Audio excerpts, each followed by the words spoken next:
Hello. Happy New Year. Happy New Year. It's 2022 people. Hello.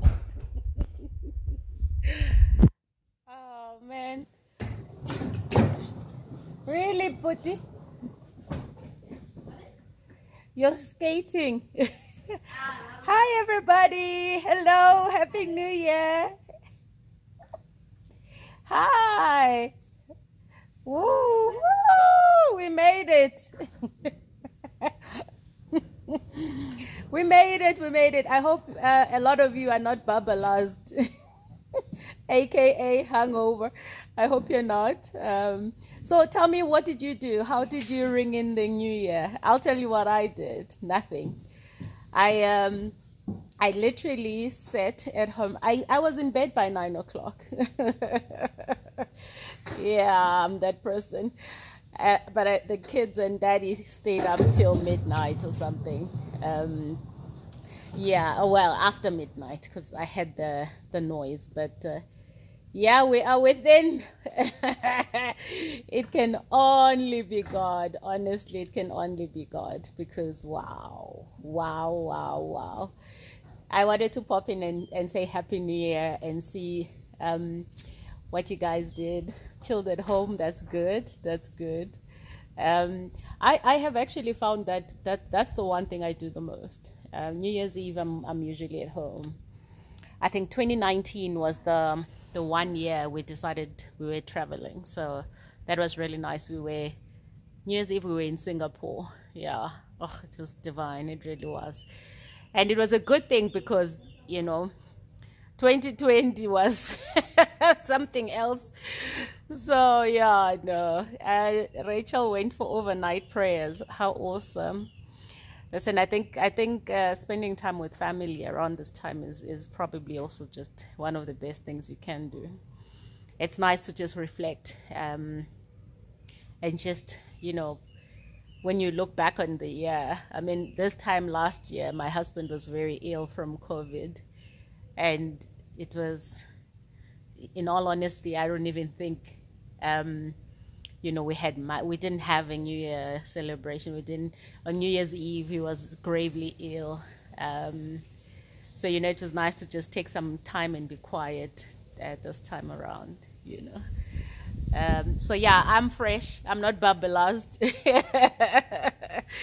I probably had 2 glasses of champagne yesterday, the whole day, and then I was in bed by 9. And this morning I woke up at 6 o'clock, and I was feeling like I went for a walk, just some quiet time by myself, and listened to some nice praise and worship music. And I guess I was just feeling very, very grateful, very grateful. So I hope that you have reflected and enjoyed your time. Nkgopele says I let loose totally, and I'm now paying the price. And just for themselves says I had a very intimate time with Holy Spirit. Nice. Khao says we were mid-air with my kids from a holiday. Oh, lovely. Oh, how awesome. I really would love to be on a flight right now. I would absolutely love to be served champagne, caviar, and given white napkins and be called Mrs. Dambuza. Mrs. Dambuza, would you like us to top up your glass? Yes. Hey, KG, thank you. And Noma says a glass of champagne, prayer, and setting intentions. Solo. Oh, that's lovely. Tell me about your resolutions. I swear I'm not going to laugh. I know I said I would laugh, but that was a joke, guys. I'm not that person. Yeah, maybe I will laugh, but I won't start today. I'll start in March when you start breaking all your resolutions. But what were the intentions, Noma? Tell me more. I think somebody's asking where would I like to go. We had a really nice trip planned.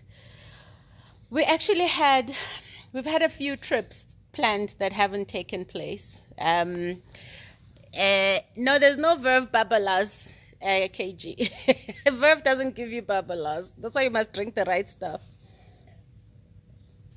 So Yeah, we had, when our daughters turned 13, that was 2020. We were supposed to have taken a trip to Greece and Turkey. That was their choice. So we said a big party or travel. They chose travel. I'm like, yes, those are my kids.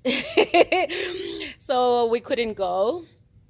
And then we had another big trip planned now in December, hoping to make up for that one. And my stepson turns 16 in February, so we were going to take him away and just celebrate something. We're going to go to Turkey, Qatar, Dubai, but then didn't happen either. So, yeah, and we're starting a building project this year, next month. So, in all likelihood, there'll be very little travel this year, which I really am dreading. I can't live a life of no travel. It's just like, no. And then we had decided, okay, change of plans. Maybe we should head off to Kenya. But then we saw all the horrible stories around traveling to Kenya at this point, and all those COVID situations and how people are being treated, passports taken. We were just like, maybe not. Let's just stay home. So it ended up being a wonderful idea after all. Somebody created their vision board for 2022. What's on it? Tell me. Just tell me, like, what's on it. Ask me questions, by the way. I'm here. I think I can do... My husband has gone to his favorite place, Builder's Warehouse. So I've got a few minutes. Nama says no resolutions, just goals, intentions as in what I would like to action this year, or then I also wrote what I'm grateful for. That's wonderful. Do I do a big board, vision board is the question? No, I don't. I've never done a vision board in my life, my entire life.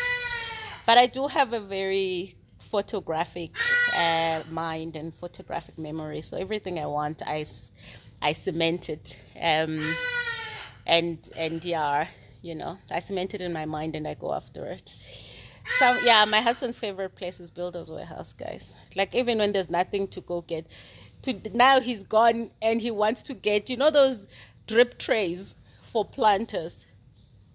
For drip trays for planters that are outside in the yard. Like, there's pots that are outside the house. He's like, yeah, no, I'm gonna go get drip trays. Anyway, yeah, somebody says I should take some short lifts. Yeah, we went to Clarence just before Christmas. That was nice. And then just for 2 nights, and then we went to Pietermaritzburg for family Christmas, my husband's home. So that was nice, but we were back because we just wanted to be home. Yeah, so I like that. Someone wants to be financially healthy and healthy kids. Yes, I will meet and greet when I come to London. Oh, I can't wait to go back to London soon. It's one of my favorite places. But I'm also a bit mad from all the people. I'm mad at all the countries that banned us. But you know, when you can't exactly be mad at the whole world, because then it means you won't be able to go anywhere. But of all of them, Mauritius, of all of them, Mauritius is our Durban, guys.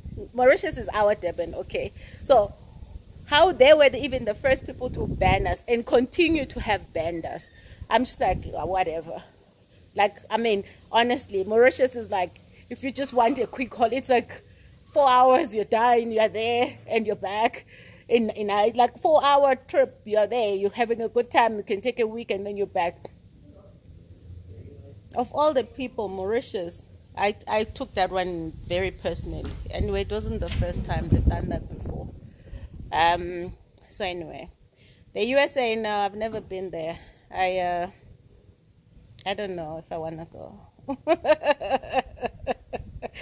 I've never been to the US, but my husband tells me I'm going to love New York.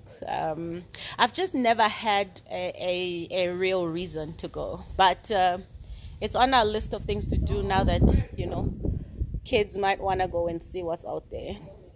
I'd love to go to South America. I haven't been yet. So I haven't been to the Americas at all. Lady T Baby says, Amanda, I feel you. I was mad at the UK because this side, these comments, they fly by so quickly. Okay, so let me answer this. Sivu says your advice on handling the first year of buying property to stay in. Lots of work to be done, especially on the kitchen. I would suggest that you put your questions in the question box so that I get to them, because the comments just fly by quickly. I'm not sure what you're looking for in terms of handling the first year of buying your property. What's the issue? What's the advice that you're looking for? I'm a big believer in buying something that I can then put my own signature on. So even when we bought this house was really run down, and we worked on it. So I'm that person. I like to put my stamp on something, and it's a great opportunity to do that. So, and if it's your first, my first property, I didn't have to do much work, but I did change the kitchen to the small apartment in Sandton. I sold it because of Parktown prawns.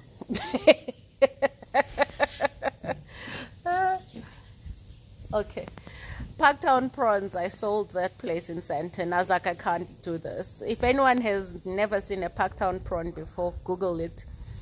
There would be nights when I wake up and I can hear a noise on my pillow, and I wake up and I look, oh, it's a Parktown prawn. So I sold that, but I made a cool profit, and then I bought a cluster home. Yeah, so those I didn't have to do anything because the cluster was actually a newly built one. So it just depends on what you're looking for. I find that you can buy cheaper and upgrade, but when I say cheaper, buy a property that requires work. But make sure you're buying in the right neighborhood, because that you can't change. You can't change a neighborhood, but you can change the house. So the house can be changed. I wish you all the best. But invest in your home. It's the one investment that will never go to waste. It's like spending time with your family. Yeah, I've done two programs showing the house. I've been asked to do it multiple times for magazines and things. I said no, because guys, how many times must I show my house? Nope. Yeah, so anyway, that's the question, that's the answer, but tell me more. Sis for themselves says, do you ever think about Limpopo for your events? No, I don't. And not for any other reason except that, it's always about the market and where I believe, there'll be a significant market for what I do.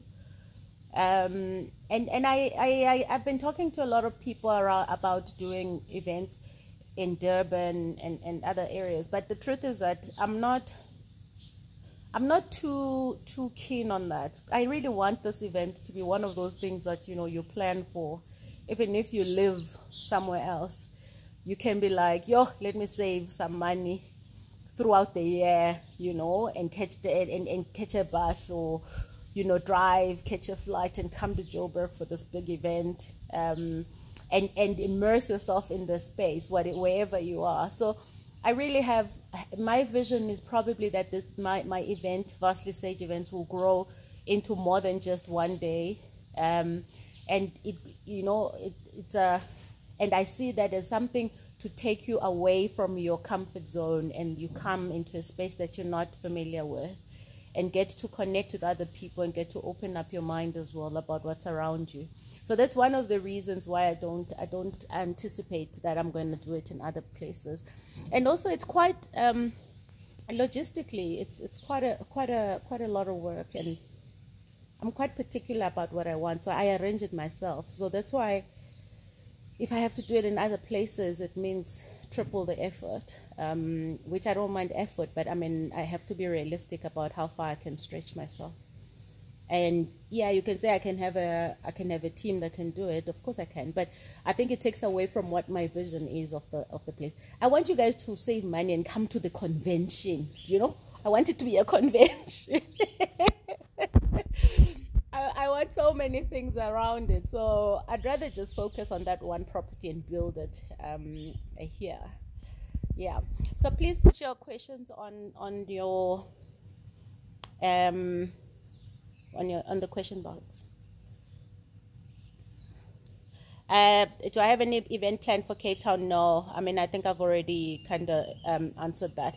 And I wouldn't necessarily have an event in Cape Town because Carol does events, quite a few events in Cape Town. So I think there's enough coverage there, even though, I mean, we probably hit very different conversations, different topics, and different look and feel. But I do feel like there's good coverage through what she does in Cape Town. So I wouldn't do anything in Cape Town at all.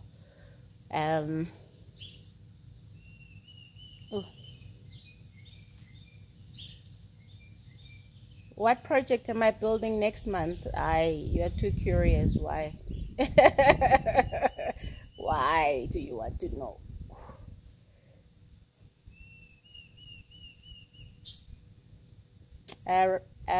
Rachel or Rachel says, what's the one advice you would give someone starting a project management career? There's so much advice I can give. It can't just be one, you know. But I think what I'd probably say is that it's not an easy career.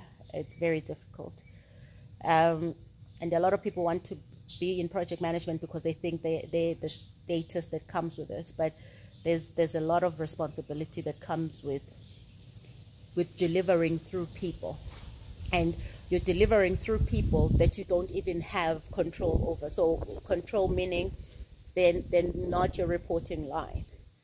And often you have to be dealing with people who are far more senior than you and have to get them to deliver through just sheer influence and the ability to build great relationships. Because the technical stuff can be learned. You can just go study that.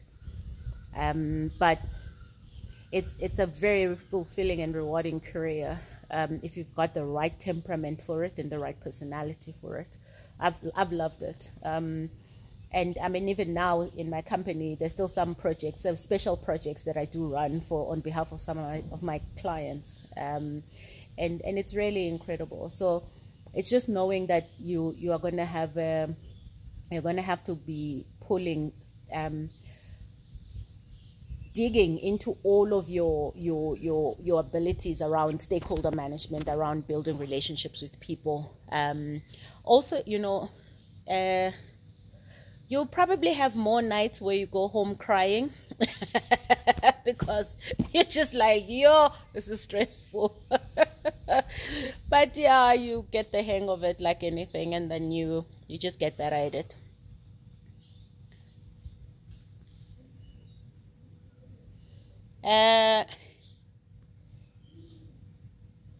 Grace says, no question, I admire your art and craft in your house, industrial interior. Thank you very much.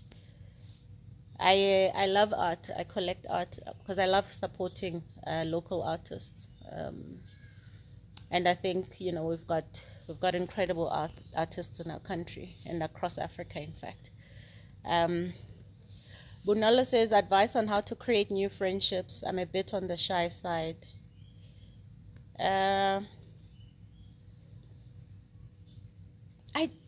It just depends on what you need friendships for. You know, like, what do you need? What kind of friends are you looking for, if I may say so? It's what kind of friends are you looking for? You know, because it's one thing to just want friends, because, hey, you know, you'll end up picking up the wrong scrubs, like the wrong people. So it's what kind of friend, what kind of friends are you looking for, and what are you looking for from them? Because I think that then determines who you connect with. And making friends, I don't think it actually has anything to do with being shy or not. You can be shy and still have friendships. But it's find what connects you to those people. I'm a person that connects to people through purpose. So I connect to people through what they do for others and how they're going about their lives.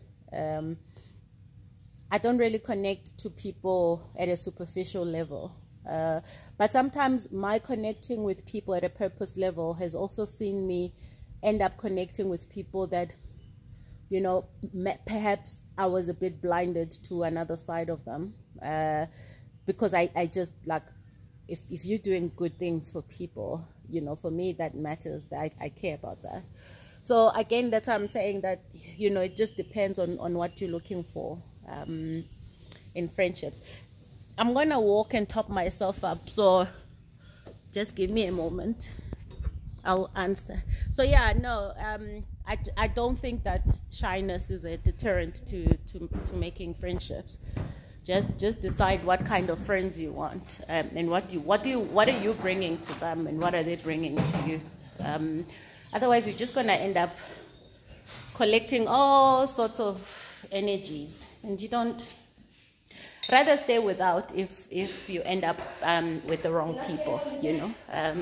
So yeah. Let me see. One moment. Can you buy my book in Botswana? Yes. Connect with Tshepiso Mganga. Tshepiso, that's my book. Okay, let's see. Advice on how to grow a business. You make special occasion dresses for girls. Yeah, no, I mean, I think that's a question I can't answer now. You can happily watch on Vastly Sage. I've done quite a few mentorship sessions around that, or even talked about it. Better still, buy Therefore I Rose, my latest book. There's quite a lot there that you can. I actually talk a lot about entrepreneurship. Yeah, I think you can do that. I've spent a lot of time on that question, so I think you should just watch it there. Sorry, I'm trying to find my stand, but okay, let's carry on.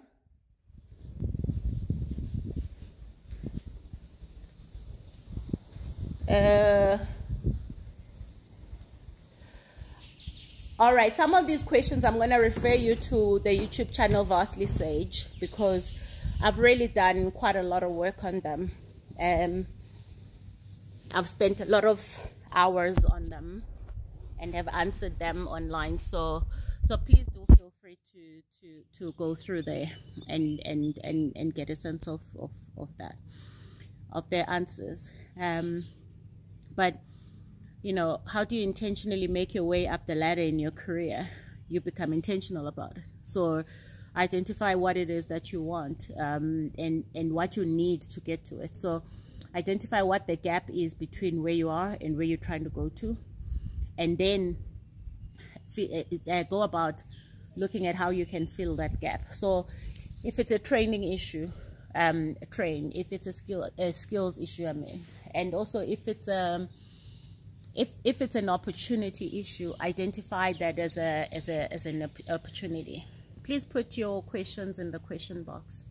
I won't be able to answer if it's in the comments. I'll lose it.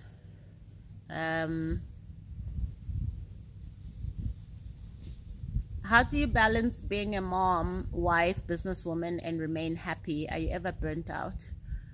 No, I only suffered.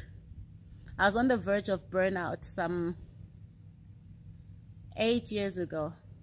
Then I left corporate in 2014, because I just, you know, it was time for me to chase my own agenda, but also it was just not sustainable the way I was working. So, you know, I think though, I think I need to maybe check your thinking around your question, because you're saying, how do you balance being mom, wife, businesswoman, and remain happy? It's as though you will lose happiness if you're struggling to balance those things. I don't think so. So, and I know English is a problem, okay? But, sorry guys, I'm just trying to get myself a bit comfortable. I know English is a bit of a problem, but even if you're struggling to balance, you'll still be happy. If you're unhappy, there could be many other reasons why you're unhappy. It may not necessarily be because you are struggling to balance. So I think maybe let's separate the issues. So one of the things I do, and I know I've also addressed this quite a bit, I'm very sticky about how I spend my time. I'm very sticky about who I spend my time with. At the top of my list of priorities is myself, my family, and my work, and then everything else comes after. And I'm very pedantic about time and how I spend my time. So you won't find me just loitering around somewhere. And I get very impatient when I'm with people that who are spending time with people where I don't get that I'm getting built, or that my life is changing in any shape or form. So I end up with actually a lot of time in my hands because I don't waste it. And I think that once you start to understand what is the value of time, and I always think about it, if I'm going to go and hang out with people somewhere, and by the way, I do go hang out with people somewhere. Just saying that for me, it's not something that's at the top of my priority list. But every now and then it's great to connect with people. But I always think, if I'm going to go away and spend 2 hours with people, 3 hours, that's 3 hours I could have spent with my family as well. So it's so important to be clear about what I'm getting, where I'm going, and not just waste my time. So, and I don't know I know we always talk about, is there balance or not? I really believe that I have a balance because I've created it. I've created that sense of I'm present in the moment. And there are days when I can't go and fetch the kids. My husband will go. So I think you should always rely on your support system as well, whatever your support system is. There are times when I can't be there for something for the kids, but the one thing that's for sure is that it's not it's not the norm that I'm not there for them. So, and work is just work. I have flexibility with my time, so I don't really have issues with flexibility, something I didn't have when I was still in corporate. But again, please don't all leave corporate because you want flexibility. I just think that you need to start looking at your work differently and your priorities differently. And I've said this before, I'm sure most of the people who've heard me speak will know this.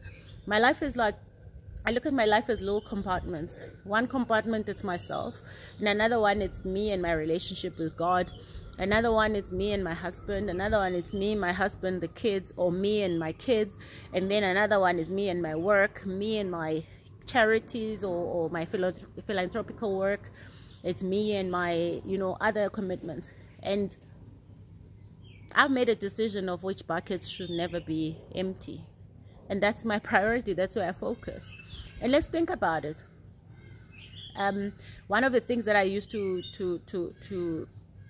do when I was in corporate was I was so focused on building a financially free life for my kids, financially stable and financial freedom for my kids in the future, that I used to work 13-hour days. In my head, I had convinced myself, because I've come from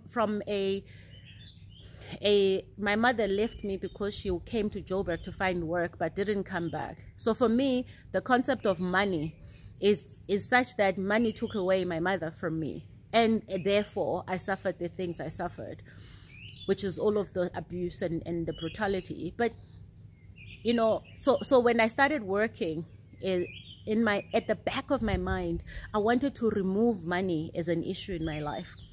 again, you get to be aware to these things when you start doing your inner work, when you start actually staying with yourself, sitting with yourself and getting to understand why you do the things you do, what informs them. So for me, I've come from a background of money took away my mother. Therefore, I will make sure that there's always enough money so that my kids don't lose their mother. However, what that did was I ended up being so focused on my career and not being there for my children. And I did get a wake-up call when I write about this in Baked in Pain. All my books are available at amandadambuza.com if you're in South Africa. And we've got books in Lesotho, we've got books in Botswana, Kenya, Tanzania, and Amazon distributes across the world, worldwide. So get the books there. But I write about this in Baked in Pain as well, where what really kickstarted, one of the triggers when I was still in corporate was when I rocked up at my kids' school early, and I was so proud of myself that, I'm there early, I'm surprising them to fetch them early. And I get there and my husband is there. And I asked why he was there, and he said, the girls have a ballet concert. And I said, but why didn't anyone tell me about it? And it was my little girls, and at the time they were 7, who told me that, Mama, you never come anyway. So for me, that was such a kick in the gut. I was gifted an opportunity to just take a step back and look at my life and say, I actually felt that I was no different from my own parents. And that perhaps my kids were even at a worse disadvantage, because at least mine disappeared.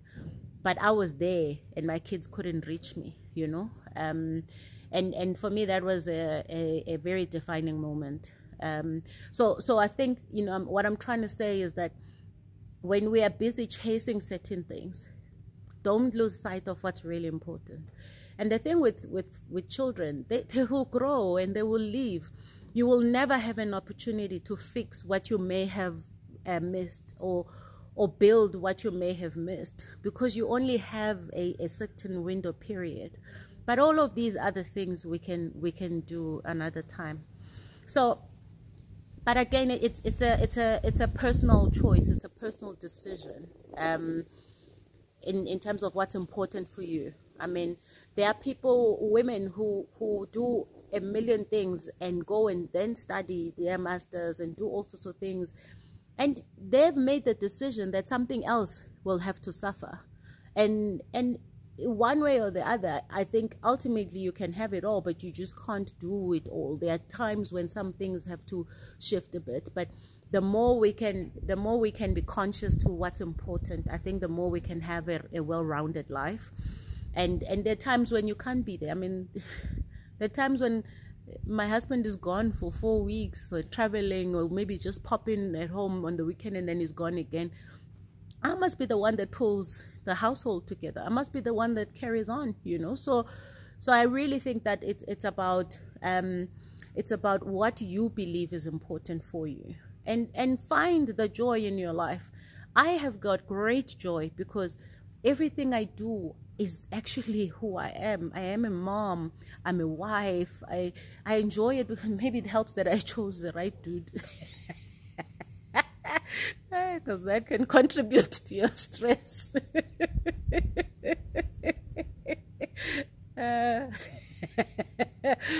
Anyway, I hope I've helped somehow. But I also think, though, let me address the burnout question, because that's quite important. I think that we stretch ourselves so far and so much that we think we have to be everything to everyone. Your in-laws call, you run. Your friends call, you run. Your boss calls, you run. You forget that you are only one person, and you really, really, really have to be conscious of how you spend your energy, and what are the results of you running around like that. What do you get? And more often than not, we go around for people who will never lift a finger for us. So I think that you should be so careful about preserving your own energy. For me, I have got to be in the best shape, in the best state of mind. That means physically I have to be in the best shape. That means mentally, emotionally, spiritually, and just my wellness is important, because then I've got a lot to give to the people I love, you know. So there's no unhappiness in my life, because everything I do is about what's important, what is my purpose, and I drive towards that. And I really listen to where God leads me. But above everything else, my family is very important to me. And I mean, I'm looking at my kids now. God, the girls are turning 15 in a couple of months' time, and my son will be 12 later this year. You know, so they won't be here forever. In fact, that's another 3 years that they're here, then they're at varsity, and that's it. I mean, I was only at my mother's house for about 3 years, and I was out, went to varsity. 4 years, I think I was at her house. And I went at varsity, that was it.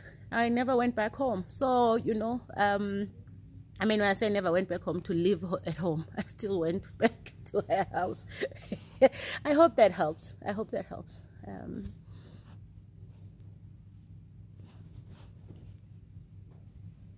Okay, just give me a moment. I'm gonna get through these questions. There's quite a lot of them, guys, so just bear with me, okay? And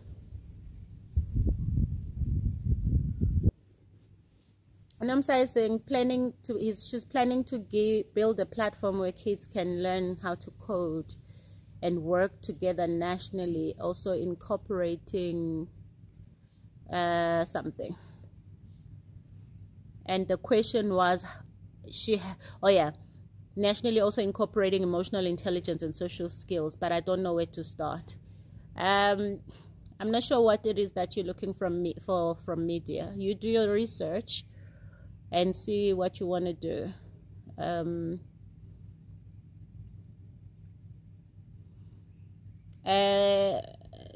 This question says, do you do any mentorship for people who want to venture in project management? No. I do a lot of mentorship though, but not public mentorship like that. And I think, please also watch my mentorship sessions on Vastly Sage YouTube. Subscribe, it's free, I promise. I post some stuff there. And there I addressed a question where you know, determining when you need a sponsor, a mentor, and a coach. So I don't think anyone can mentor you into a project management career. Any career, you do your studies, your training, you apply yourself, and you learn on the job. So on the job where you're working, you could have somebody that is maybe more senior to you, and they can help you guide you, they can help guide you. But I really think if there's one thing I would like people to do in 2022 is to not always run to I need a mentor.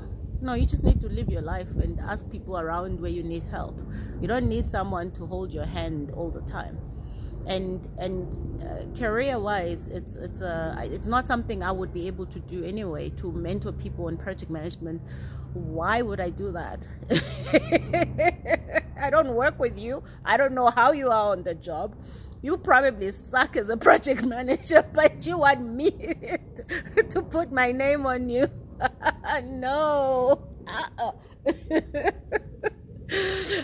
Jokes aside, guys, I really think please watch that session, because I did say what the difference is.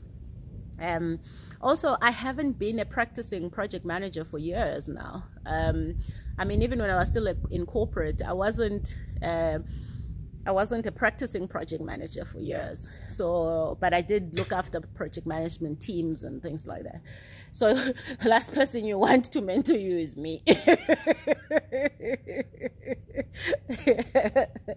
I hope I helped somehow. But I do answer questions sometimes when people have, like, where do they go for training, you know, what's best to do. But also things have moved on so much. Now I'm just the person that runs a project management company. I'm not practicing. So just spend some time and be good at your job. I promise you'll realize you don't need mentorship. But also, I mean, and that's why I'm maybe encouraging you to also watch on YouTube. The question is, why do you think you need a mentor? That's always the first question. Why do you think you need a mentor? Whatever your answer is will determine whether you actually need a mentor or you need something else. And just pour yourself into your work and be good at it. And you only get better the more you practice. I mean, it's not rocket science, to be honest, that you only get better at things the more you practice.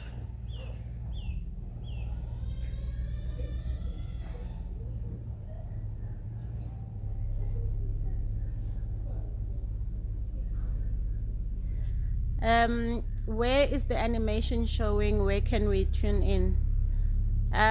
Just go to my posts. You'll see I said a lot about it there. Thanks.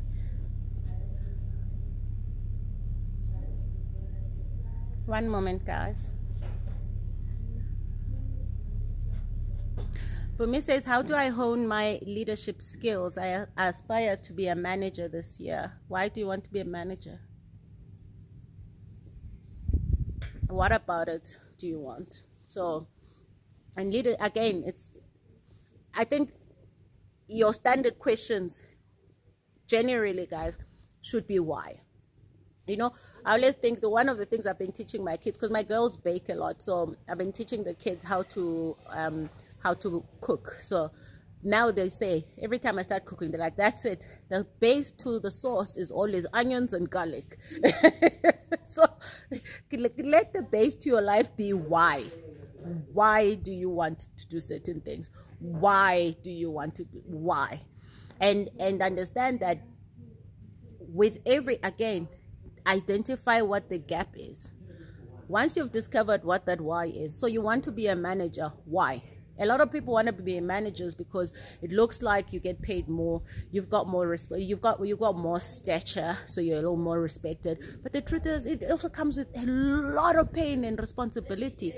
Managing people is one of the worst things you can do, because unfortunately you can't throw a shoe at them and swear at them. You have to be you have to lead and build and be compassionate.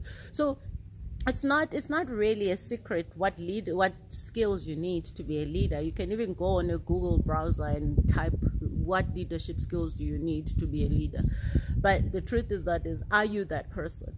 And I've seen a lot of companies make the biggest mistake of taking specialists and make them managers, or specialists who think that they have reached the ceiling of being a specialist and therefore they must be a manager. No. Because you are good at what you do doesn't automatically make you a great manager. There are people who are made to manage, and I say made. You can train. You can learn to be a great leader, but there has to be a very clear understanding why you want to get there. And you don't always get paid more. By the way, there are times when, in fact, your teams get paid more than you, even if you're a manager. So the reasons for it must be quite clear, because then I think when you understand why you want it, you are able to then identify what are the gaps for you to get where you are to where you need to get to. And yeah, but you're right, Ox. Managing people will humble you. It doesn't just humble you though. It brings you to your knees.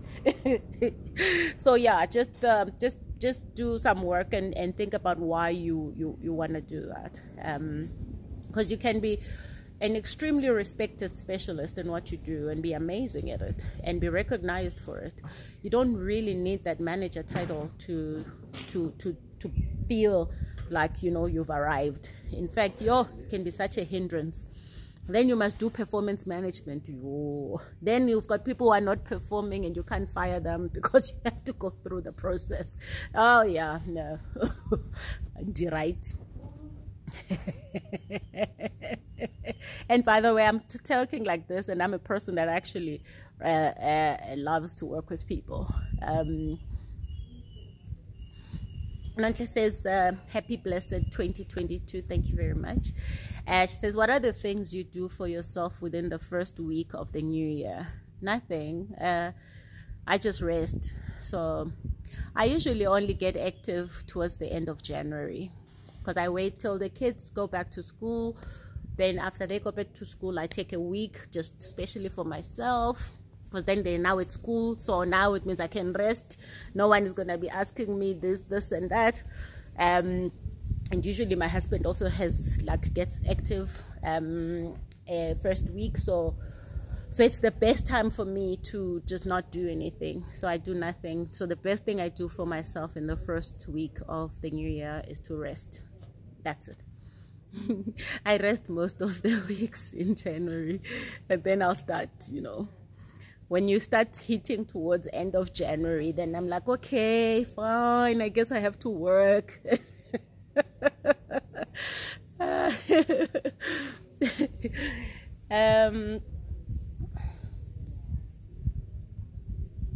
I just remembered to put your questions in the question box.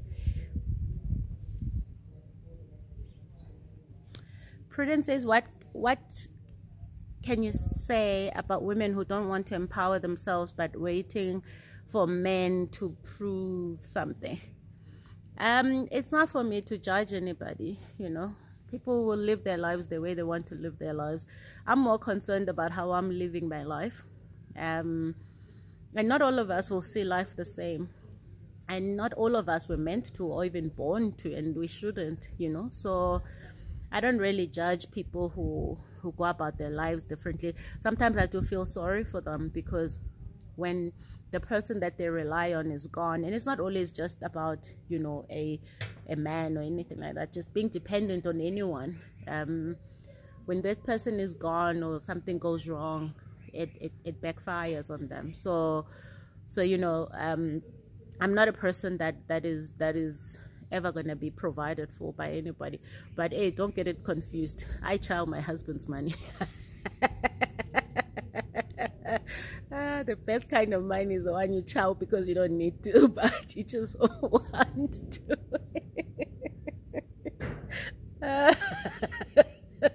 I do, guys. But I do a lot as well, so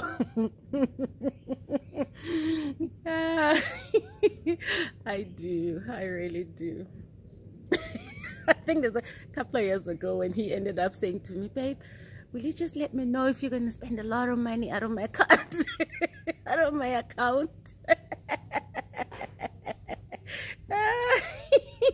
I'm like, okay, fine, I'll tell you.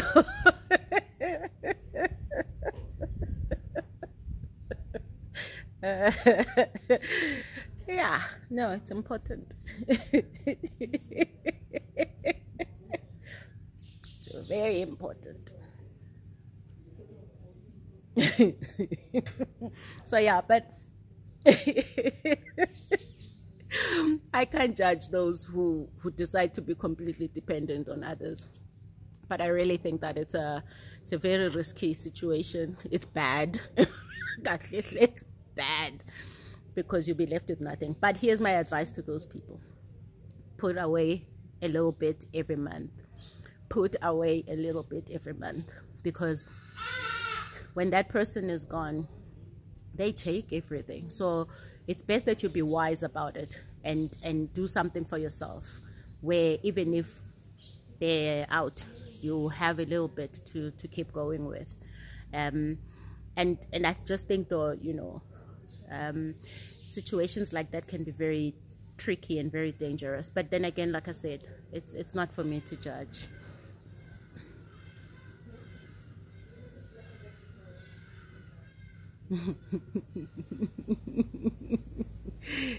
Sorry guys, let me get to that. Book in Tanzania, you can get it from Bloom Eventfully. So if you send me a DM, I'll guide you.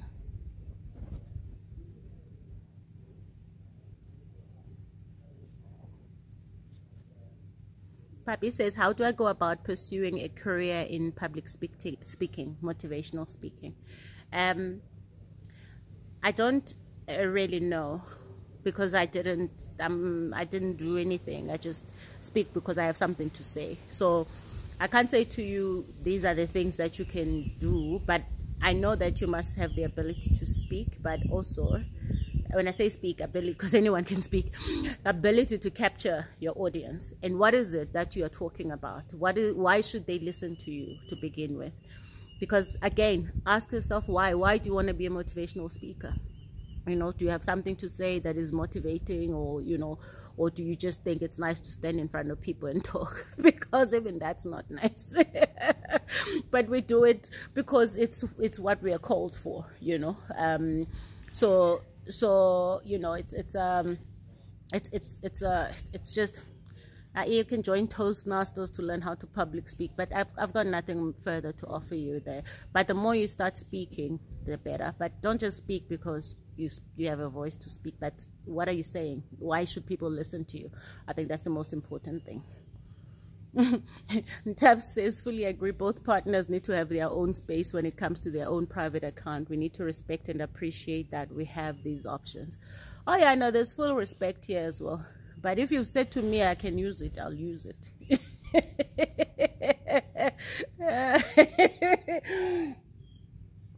But back then, those years, I think it was more about the quantum. I spent.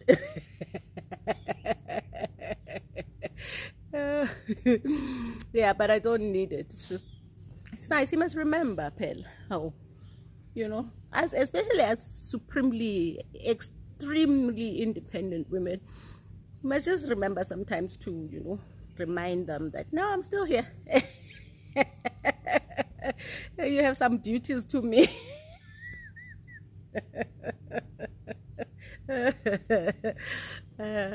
Thank you. Okay.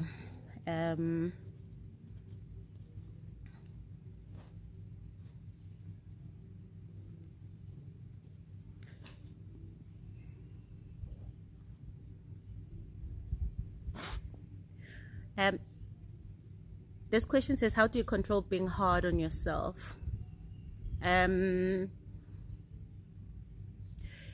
Please get Therefore I Rose.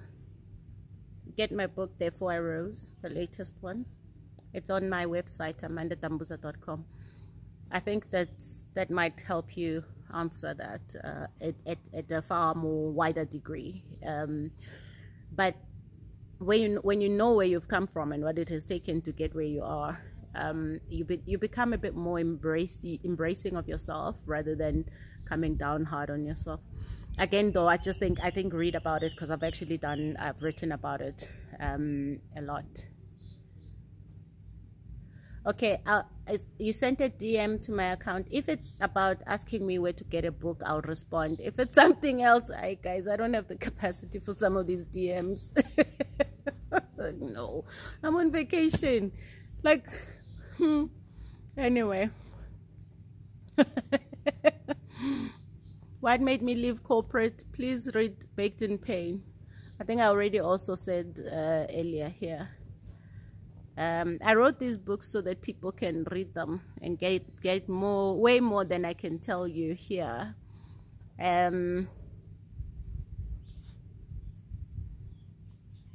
This question says, you did solo traveling. How did you manage traveling all by yourself? Plan and vacay alone?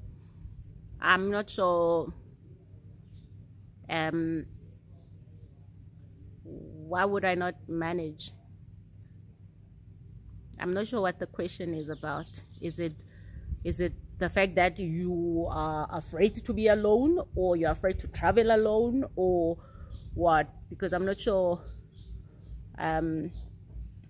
You plan, you decide, okay, I'm going to Paris. You get on a browser and you find the flight, you book accommodation, you get on a flight and you go. So I'm not sure what it is that you're asking me exactly. So if you have a problem vacationing alone, if you have a problem spending time with yourself, you need to ask yourself, why? Why do you have why do you have a problem with being with yourself? Because it's not for me, it's exactly how you would do it when you were going to go with somebody else. So only you're doing it by yourself. So I'm not sure, what is the what the issue would be. There most certainly wasn't an issue for me. There still isn't an issue for me about that. So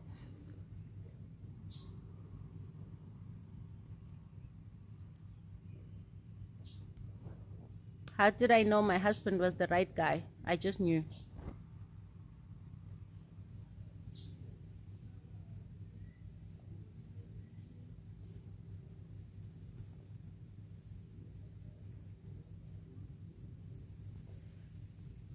Anders says, does or can family planning affect a female's career growth? If so, how can you work around it?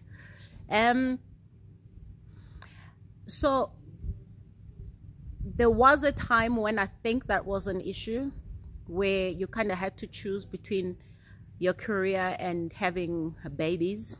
But I really don't think that that should still be the case. Yeah, there are environments where it's an issue, and you kind of have to, women suffer, or they find themselves on a back foot because they've had children. But again, honestly, it's nothing that you can't pick up again. I used to I would demote myself when I needed to. I mean, when my son was born, I stepped down from a very senior role and took myself down a level or two down, and it didn't bother me because I needed to spend a little more time being a mother and you know, mentally and emotionally being available. So, but I mean, it wasn't even 2 years after that I was back where I was, because what gets you in those roles is your skill and yourself. It's not because you are pregnant or not pregnant, you know. So I just think that sometimes we limit ourselves as women because we think that the environment is not going to be is not going to receive us well. Remember, we have to change these things. If we don't enforce the view that we want, and we keep shrinking to other people's views, or sometimes things that don't actually exist, but we create them in our minds, then we're not changing anything. Now there are women who kick ass. They're like proper big women in their jobs, but they go off and have children and then come back and carry on, you know. So this is no longer 1927, guys. It's 2022. Please, let's just do our thing. Go have them babies, but keep going, you know. Again, it's just a personal choice, and I don't think you should be looking for a workaround. I don't understand why you would want a workaround. Ox says, but would a man ever need to demote? I don't know. I'm not a man. This was a choice I took. I decided myself that I didn't want to be in a role that was very demanding when I was having my child. That was my personal choice. No one ever told me, Amanda, you need to step down because it's demanding. No one has ever told me things that because I'm a woman, therefore. No, I've never experienced that. I think sometimes it is all in our minds, and it's the traps that we set for ourselves. And whether you like it or not, you know, men don't have children. You do. As a woman, you know what your capacity is at that particular point in time, and you must do what's right for you. And not I make the decision. I'm not aware of no one demoted me.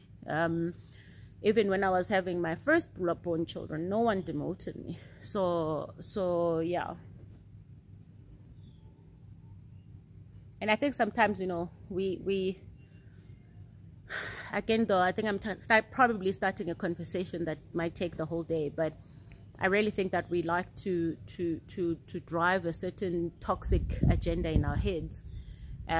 We were gifted the ability to be able to make babies, have children, carry them first and foremost, and have these children. And it's our duty to make sure that we are mentally well and remove whatever might make you mentally unwell. You can't keep trying to prove a point to society at the cost of your own mental health. What's the point of that, you know? If you want to know something about my career path, my studies, my employment, please get my books, because you can't ask me to do that here. That's a lifetime conversation. Yes, I do cut my own hair, Amanda. Amanda says, do I cut my own hair? Yes, I do. I cut my own hair. I just cut my hair today.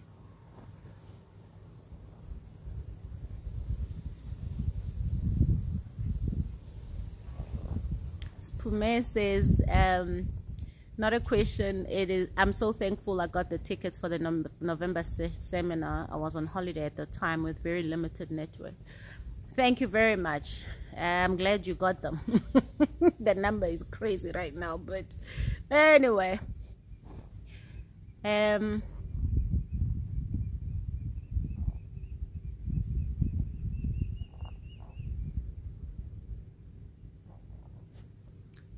Z says, how do I get paid or secure paying gigs for public motivational speaking? I've been doing it for years and I'm very good at it, but tired of doing it as favors. You just tell them that they must pay you. Because some of these things are not as difficult as you think they are. If someone wants you to speak, you tell them, this is my fee. If they say they can't pay it, you say, okay, thank you, bye-bye. So I'm not sure what the problem is. Where's the problem? Is it that you can't say how much, you are afraid to say they must pay you, or what is the problem? If you're good at something and people are eating it up when you're dishing it, get paid for it if that's what you want. But you better be very good, because no one's going to pay for something that's not great. But if you think you're great, start charging. Just tell them you charge for it. I'm not sure what is the difficulty in it. And please, I hope that I hope that it's, you understand that some of these things in our heads we think they're difficult, but they're not. Dineo says, you are very strict and sometimes it comes across as you being a bit aggressive, but I still respect you. Oh, darling, you can just unfollow. And no, you don't have to be condescending. I don't need your respect. Strict and aggressive are two very different things. I think you have issues. So ask yourself why. Ask yourself why. I'm not here to baby you. You want to ask me questions, I'll give you real answers. If you want someone to lie to you, move right along. Click unfollow. I'm not here to mother you. Pretty sure you can find that somewhere else.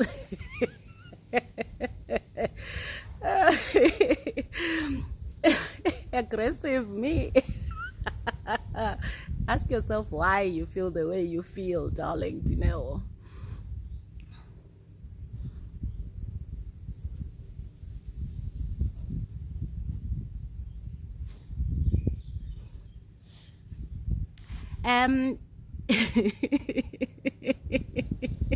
Yeah, that's it. People don't like people who are straight to the point, who are frank. You're so used to people who faff around, tell you nonsense, and the ones who tell you the truth, you think they're aggressive. And follow. Mohamedi says, hey sis, is your book Therefore I Rose an extension of Baked in Pain? Do I need Baked in Pain before getting the latest book? You don't need Baked in Pain before you get Therefore I Rose, but it does help. It helps when you've got some background story, but it's actually two separate books. It's not a carry through at all.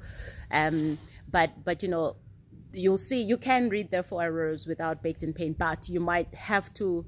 There are parts where I say something and then I say, but then again, I've written extensively about this in Baked in Pain. So it won't take away from the experience of the book, but it helps if you've read it. Let's see, how long have I been going for?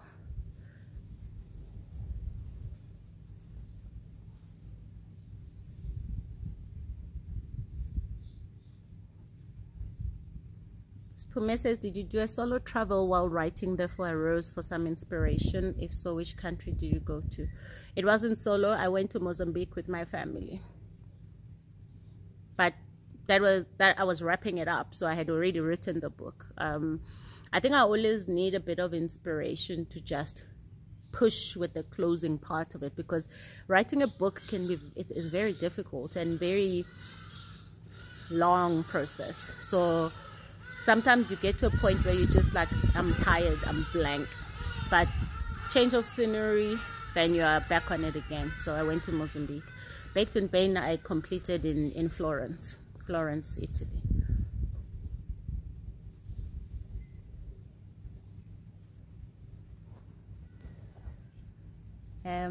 Okay, I'll take a couple of few ones, and then few questions, and then I'll leave.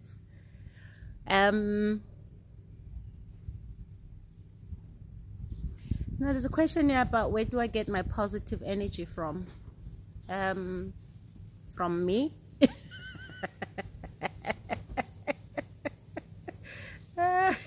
I'm sure you're also gonna call me something else.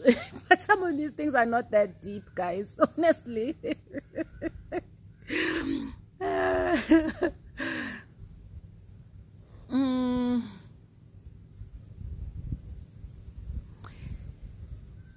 I'm gonna take this one. How did you find the right therapist to help you heal from your traumas? You just go and search therapists in your neighborhood or whatever. You just go and search it, and then you go through the process of trying them. You're not going to connect with, you may be lucky if you do. That first one might not be the one you connect with. In fact, I did a session on this. It's on Vastly Sage YouTube. Did a lot on that channel. And in fact, there's even a conversation we had there with two psychologists. It's both on the talk show, as well as we did a live session with them about the process of finding the right psychologist. It's like you have to try different ones until you find the one that resonates with you, that feels right, and you feel like you can trust them.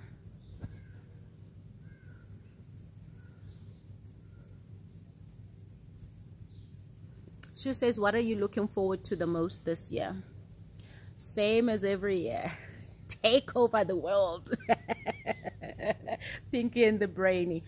No, I look forward to just growing more and more into myself, and into the person God created me to be, and to be a great mom. That's it. It's pretty simple. And continue, my work, purposeful work, see my Aya series through, and yeah, there's a lot to do, but I mean, I look forward to every single day, because it's a great gift, to be able to wake up and live and chase my dreams, so yeah, no, there's a lot to look forward to. The fact that we are still alive, that I'm alive, is enough to get me very excited about, about 2022. So every day is a beautiful day.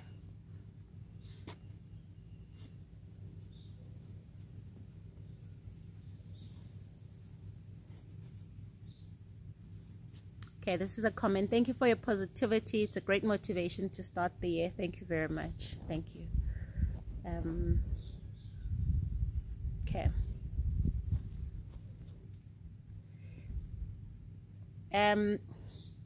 What are my thoughts on black tax, especially if the habit seems to be continuing for years? On Vastly Sage YouTube, I did two episodes on the talk show with legend Manqal, and we were talking about this, and I think you should watch that. If you don't know by now, you must know that Vastly Sage channel is like gold. I poured a lot of time, resources, and money into it, and people also contributed. So it's a topic that I really think you should watch in a talk show. It's on Vastly Sage, a YouTube channel. But it's a very topical thing. But again, it depends on what your threshold is. If it doesn't feel right to you, then it's not right. So you just have to learn to develop some boundaries. And it's again, there are people who do it and they don't have a problem. But if it's a problem for you, then you need to develop some boundaries and have some predetermined ways of, if you have to look after some people, make sure that they understand you only have this much, and they must make that much go a long way. you know. But one of the things that I did was to just imagine what they would do if I wasn't around. Like, if I'm not around, would you buy a 14,000 rand a lounge suite, a comma, you know? So, but things like you must have food in your tummy, yeah, that I'll do. That is the right thing to do. But again, so that's about boundaries and thresholds. So you decide what's right for you.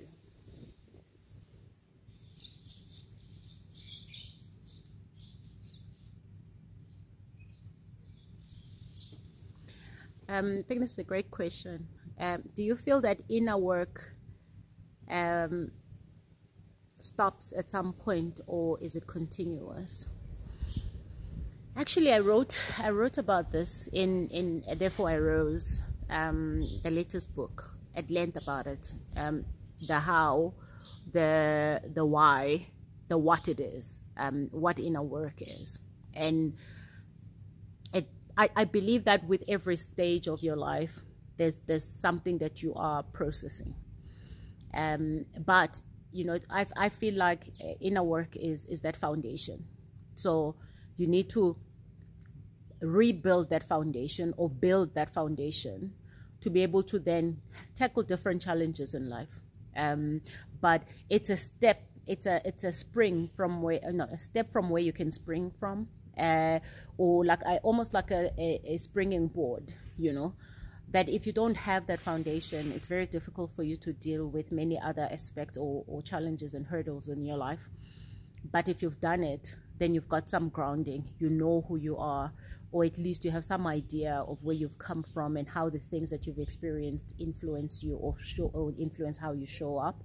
So I think that particular work, the inner work, would be the foundation, and everything else, you live and you experience different things, you know. So I don't necessarily want to say it's a continuous process, but you can use it as a starting base, and then with every different life stage, different experience, you draw back from that and say, okay, so this has now happened, this is how I showed up, why did I show up like that? And you're able to revert back to that inner work that you've done and say, okay, I remember when I was a child this happened to me, or when I was growing up these are the narratives I was fed. So it's literally that well where you keep going back to when you are facing a challenge, or when you're facing a situation. And it's all about really just getting to know yourself, and getting to know why you do the things you do, and getting to understand how were the things you experienced in your upbringing, how they show up, and how they influence how you show up. And it's such an empowering thing, because I really don't see how without that. You know, questions like, where do I get my positive energy from? Those things come from within me, because I have done the work. I know who I am. I know where I've come from. I know how the things I experienced influence me. And you cannot change something that you do not know. So the more you get acquainted with yourself, and the more you get acquainted with the things that you've gone through, and embrace yourself. And in fact, I think the more you get to embrace yourself, and the less you are critical of yourself, you know, because you get this really beautiful view of where you've come from. It's a great reflection point to do inner work. So I hope that helps.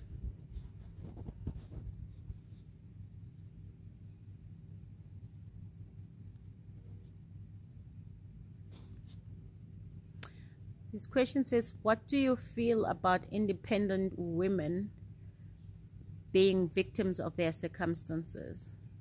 I don't understand the question. What circumstances are they victims of? Maybe ask it again.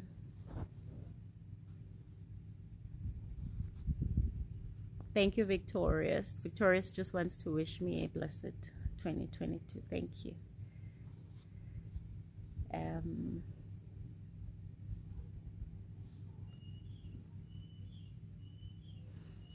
Sivu says, looking at your younger self, which character traits are you proud of losing or moving away from? My 30s. My 30s are a blur, guys. I was just having children. I was just popping them babies. That's why every time somebody asks me something about my 30s, I'm like, my 30s? I don't know what I was doing in my 30s. I was popping babies and breastfeeding.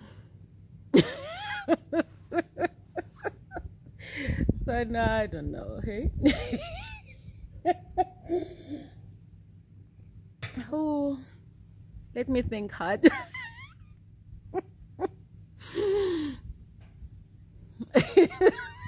I'm not gonna lie, I don't know.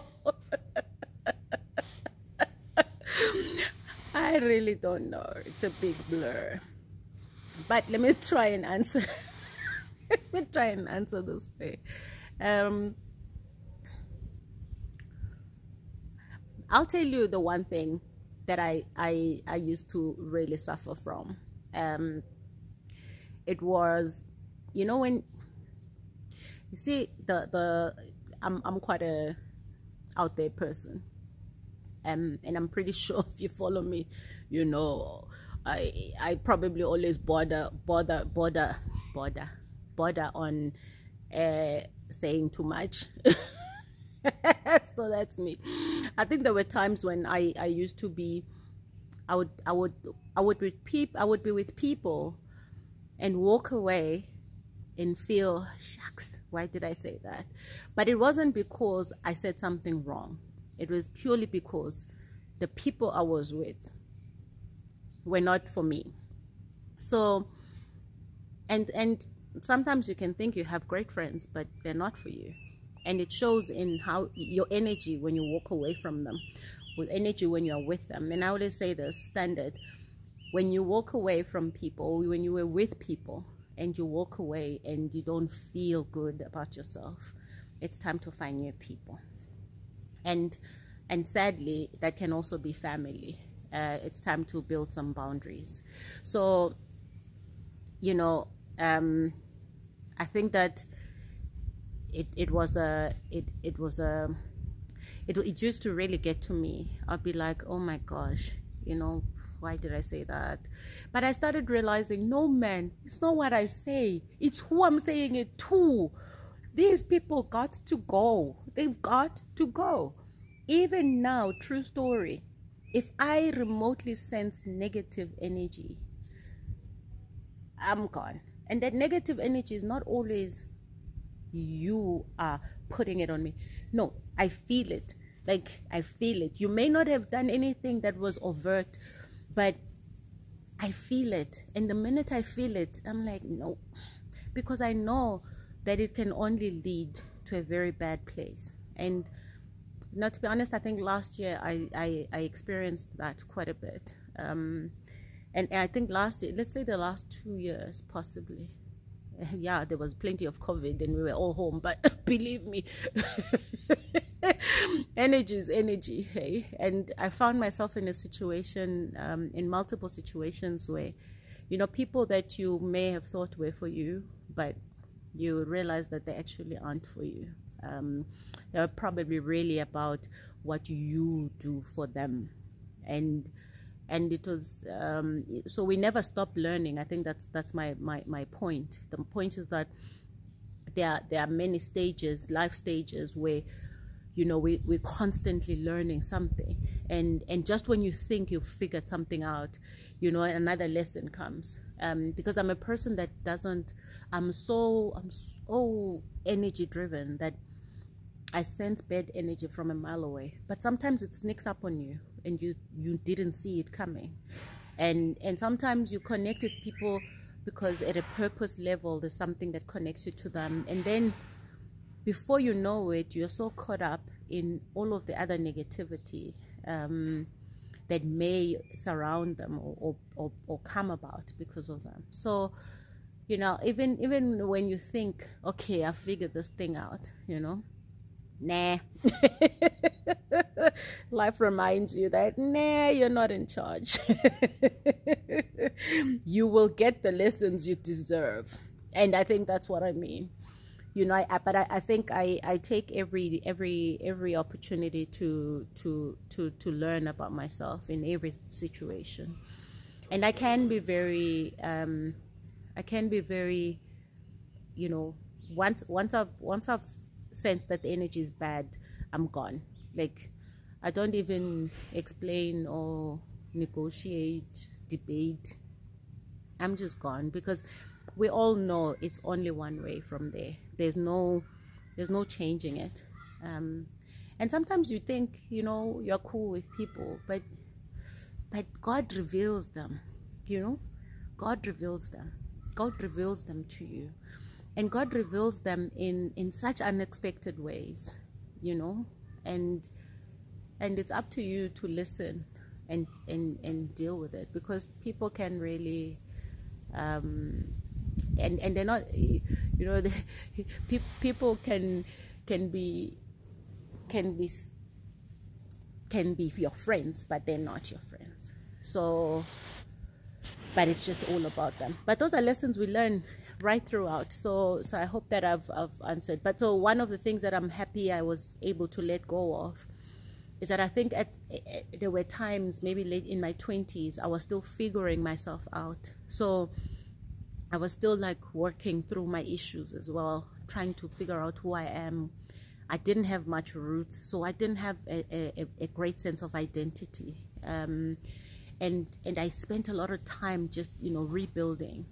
And in the process of rebuilding, you don't need people who are not for you, because they can bring a lot of uncertainty to you. So there were times when I wasn't sure about, you know, and not so much not sure about myself, but I wasn't, you know what, you walk away and you're like, why did I say that, you know? But you realize that actually it wasn't what you said, it's just who you were saying it to. So I'm glad that I shared that need to be approved and you know, to be validated. I could sit in my house and have 0 friends, I'll be fine. Like, I'm that person, because I just have so much else going on in my life. I'm blessed that I have literally very close friends that I can count in my hand, that I know without a shadow of doubt these are people are for me. And I don't have to talk to them all the time. They don't have to comment on my posts. I don't have to comment on theirs. In fact, I've unfollowed my friends. Some of them know, some don't know. I've unfollowed them on Instagram, because I just don't want all of this noise from life to come in between what matters, you know. So yeah, that's one of the things that I'm glad I've really zoned and honed into. I'm okay, you know. I'm okay with myself, and I am who I am, and I love me. I love who I am. If someone has a problem with it, okay. And yeah, it doesn't mean I don't do the wrong things, or that I don't offend people unintentionally. But you know, I'm the person. If you are my friend, I want your loyalty to us. I want you to be loyal to us, such that if I've done something to offend you, you will pick up the phone and say, I didn't like that. Because I want the opportunity to say I'm sorry. I want the opportunity to say, oh shucks, I didn't think about it that way, you know. Or the opportunity to say, I really care. I'm sorry I made you feel that way. And if you don't give me that opportunity as a friend, you're not my friend. Even if you hear, and I mean, that was one of the things that happened to me last year. Somebody said something to a close friend of mine, something really, really untrue. That friend decided to believe it and give it legs and feet, and this thing ended up being an octopus. And I'm like, but why didn't you just ask me? You know, like, why didn't you just say, I heard this, why? You know. And unfortunately, some of these things happen, and you realize that, no man, it's not about that thing. It's about God revealing this person to me. It's about God saying, hey, look, when my friend Lillian always says, Amanda, you upgraded that person from cargo class to first class way too quickly. They didn't earn it. So I'm upgrading no one. I'm upgrading nobody. Yeah, anyway, I hope I've answered your question.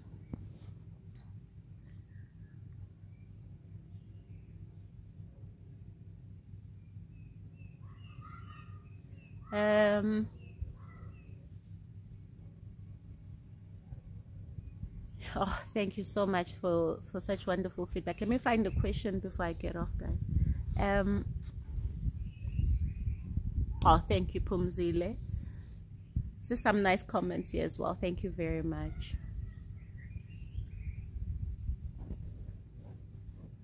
Let me just see.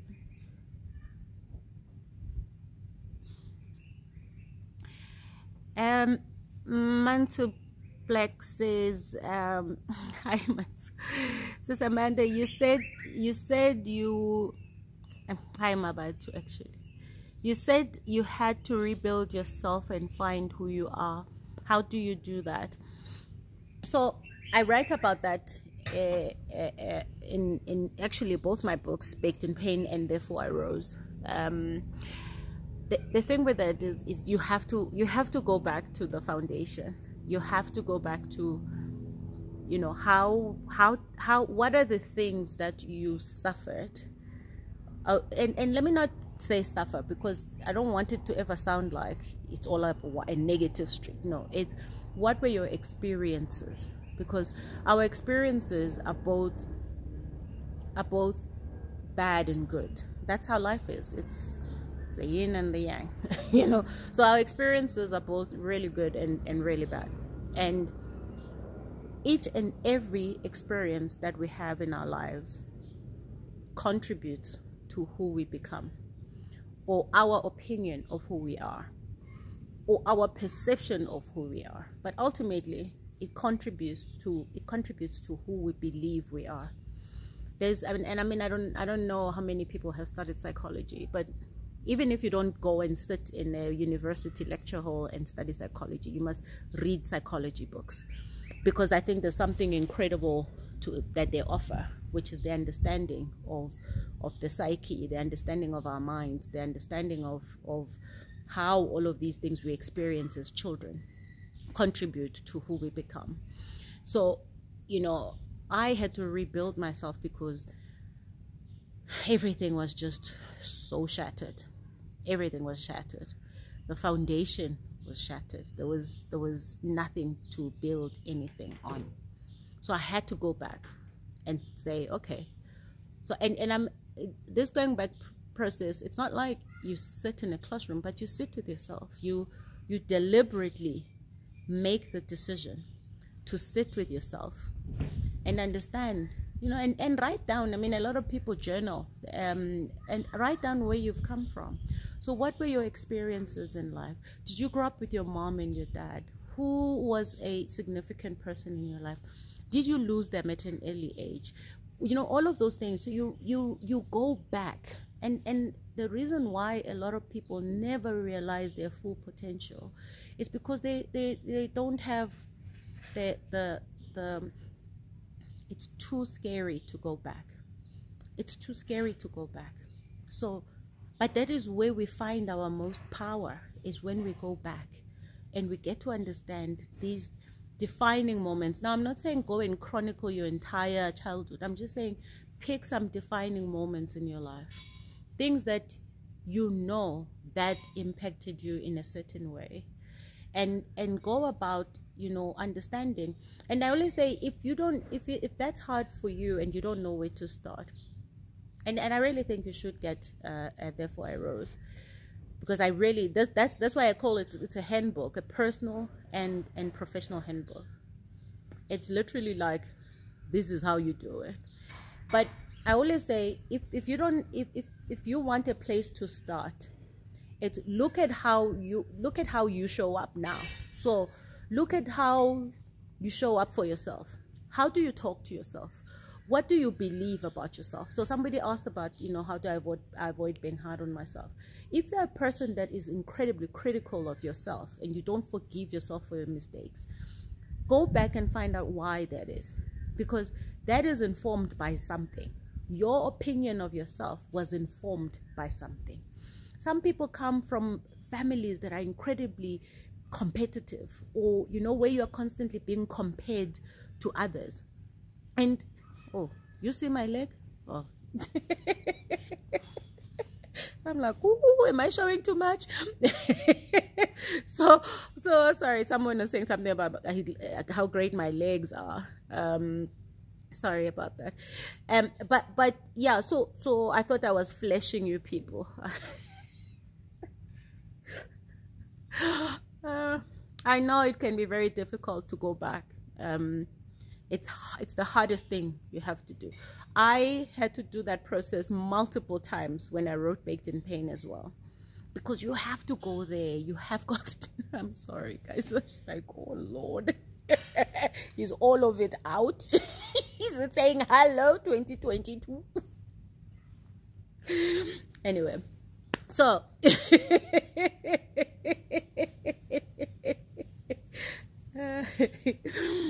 so yeah, it's just understanding, how are you showing up, and then work back from that. And things like how, what kind of people do you choose to be in your life? So people who get abused, largely, people who, people talk to you in a bad way and you think you deserve it. Nobody deserves that. So clearly it was informed by something in your upbringing. So go back and understand, why is it that you feel that way? And as horrendous and as difficult as it is where your power lies, because you cannot change something you do not understand. You cannot change something that you don't even know. So get to know it first and understand it for what it is, without even judging it. It's just, you go in there with the clear sense of, I want to understand why I do the things that I do. And a lot of people like to say, I don't know why I acted like that, or I don't know why I did that. I don't know why I keep choosing the same people. I don't know why I keep choosing wrong guys for me. I don't know why I keep choosing bad friends. I don't know why I keep making bad decisions. The truth is that you need to find the answer within you, and that answer lies in what has informed your life all the way. And some people, you find they had a wonderful childhood, and maybe something traumatic happened. And trauma is something that is incredible. I've actually been thinking, I know the MBA people are gonna like this. I've been thinking I'm gonna do a master's, but I need a supervisor who can. I just want to do the dissertation. I don't wanna study, but I want to do a research paper on trauma and how it impacts people. And there's a topic, I'm just not going to say it now, but it's around trauma. And I started writing about it in Baked in Pain. In fact, a friend of mine said to me, this is easily your master's thesis, but I need a supervisor who's going to be interested in working with me. I'm sure there's a few, but, let's see. But yeah, so it can be very scary to go back, but that's where our power lies. And we give away our power to those things when we don't go and own them. And owning them means it no longer has power over you. And that's how I've done it. For me, none of the things I've suffered in my life as a child have any power over me. Because I've faced them. I've looked them in the eyes. All those demons, each and every one of them, I've called them by name. And I'm like, okay, so I see. This is where this comes from. This is where this comes from. But some of them you can preempt it without you even starting to act that way. You can preempt. I preempted a lot of my life. I said, given how I grew up, given the brutality of my childhood, there was no way I was going to grow up and be this upstanding citizen without doing a lot of work. So I had to do the work. I had to. But again, you have got to be open. You open yourself. You have faith that God is leading you to the right space, and that God is leading you where you need to be. So it's one of the most difficult things to do. But I promise you, it is the best thing you can do for yourself, because you just have this. You get enveloped by peace and acceptance, and you just embrace yourself so much more. But that's where this concept of having discovered little Amanda came from. You know, when you start to look at what she suffered and where she is now, and I became her biggest fan because I was able to pull myself out and look at her and look at her life and say, wow, it's incredible that through all of that you've managed to get where you are. And that's when you start to, self-love just starts to be something that you just embody it, you become it. It's not something that you put on every day. It's just who you are because you understand where you've come from. I hope it helps. But please do I think you should read that book, Therefore I Rose. That book I wrote. I say that book as though it's somebody else's. But yeah, it's an incredible thing to deal with what sits in our psyche. And if you start understanding how your mind works and what happens in your subconscious, and if you've suffered a lot of trauma as a child, that trauma, because it's too traumatic to process, your mind stores it somewhere else. It suppresses it and stores it in your subconscious. And when you start to tap into your subconscious, it's when you start to unlock a lot of things. It's terrifying. But that's where also therapists can help you with the process. Priests can help you with the process, depending on what you need at that point in time. I saw therapists, I saw a priest, because sometimes you have to reconcile your trauma with your spiritual angle, with your spiritual life. And I actually think it's through a spiritual lens that we are able to make sense of our trauma. And the spiritual lens doesn't have to be, it's not about religion. It's just, the understanding of how we connect to our purpose and how we connect to the reasons why we're even here, So yeah, I think that will help a great deal. Does gym help with what? It will help with your physical appearance. I don't know about mental issues. Yeah, so I hope that has been helpful.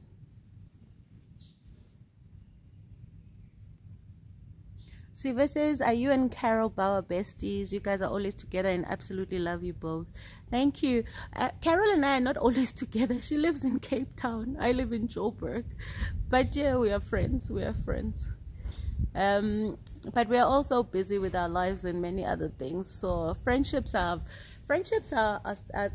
they evolve, and I really believe that actually we get friends for the season that we're in, or for the there's people that come in and out of your life in some shape or form, for a reason or the other, so I'm friends with Carol. I'm friends with a lot of people that I believe are actually, they've got good hearts and they are about helping others. And I really like that. But yeah, no.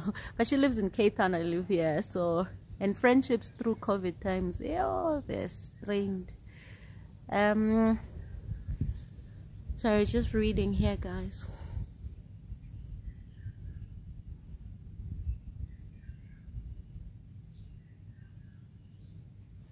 Yeah, I think I've kind of answered this one, because again, I think you should read the book, because I say a lot of the how. I can't recite the whole book here, but it, when you know what is informing how you behave, only then will you be in a position to change it. And change is a decision. Changing is a decision. And I've written a whole chapter, in fact, on Therefore I Rose, about personal change, and the fact that nothing is just going to happen by itself. And I want to say, as you know, rightfully so, success takes a lot of hard work, and it's not just about material success. It's personal success. It's a lot of hard work. Would I ever relocate to Cape Town? No. I did that before. Why would I do that now? You are that place. No. I'll relocate to the countryside from here, nowhere else.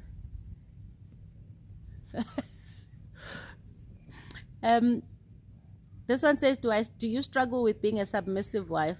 I'm not a submissive wife, so I don't struggle with that. But I also don't know what you mean. But if you mean submissive in the sense that I know, I'm not that shame. And my husband is not the kind that wants a submissive wife or even expects one. So, no.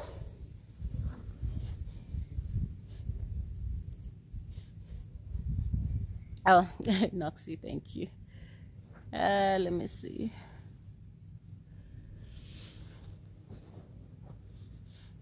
Victoria says, I also love your friendship with Mpumi Lidwaba. Oh, she's such a sweetheart.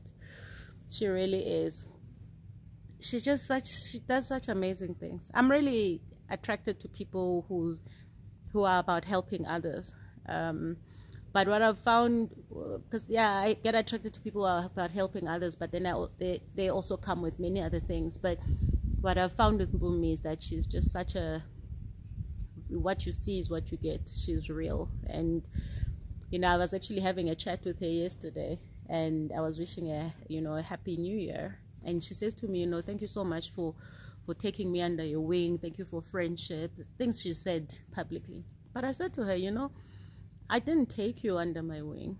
There's no hierarchy in this friendship. I'm maybe older than you, but I'm your friend. And I've been in situations where people claim to be my big sister only because they just want to abuse me and abuse the fact that when you're the younger sister, people can treat you however they want to treat you, but because they're the big sister and you're the younger sister. So no, anyone who says they're my big sis, I'm running from now on. So I told her that, listen, I adore you for what you stand for. I may have lived multiple experiences over because of the age thing, but the truth is that I have a responsibility to her as a friend, as an older friend. But there's no, in fact, I wanted to tell her today that no, she actually found, I said similar words yesterday. I said, no, she found comfort in my wing because I feel safe for her, and I feel she feels safe with me, So for me, that is the greatest privilege anyone can give me, is saying I feel safe with you, and that I can rely on you. And my responsibility is to make sure that I do not betray that trust, and I do not betray that safety. And I found myself before in situations where someone betrayed my trust when I took myself into their shade, and I said, okay, I think I can rest here. But then they betrayed that trust. So it's our responsibility as friends to others to make sure that we don't betray their trust. And the one thing I value over everything in my life is loyalty. And so I really adore Mpumi because she's truly chosen to do what she does, and she doesn't try to be anything. She's actually a really simple girl, and that's how I am. We connect so much, and I learn from her as well, because whilst I may have years and experience, our lives are different as well. She's lived a life that I can learn from as well. So there's things that we really do share and connect on, and she's just a sweetie pie.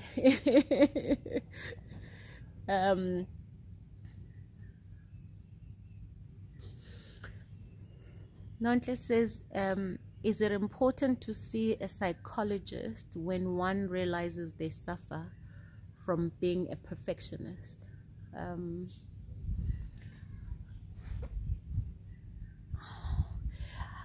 I don't know if being a perfectionist is a problem. So let me say it this way. I'm so deep on the 1st of January.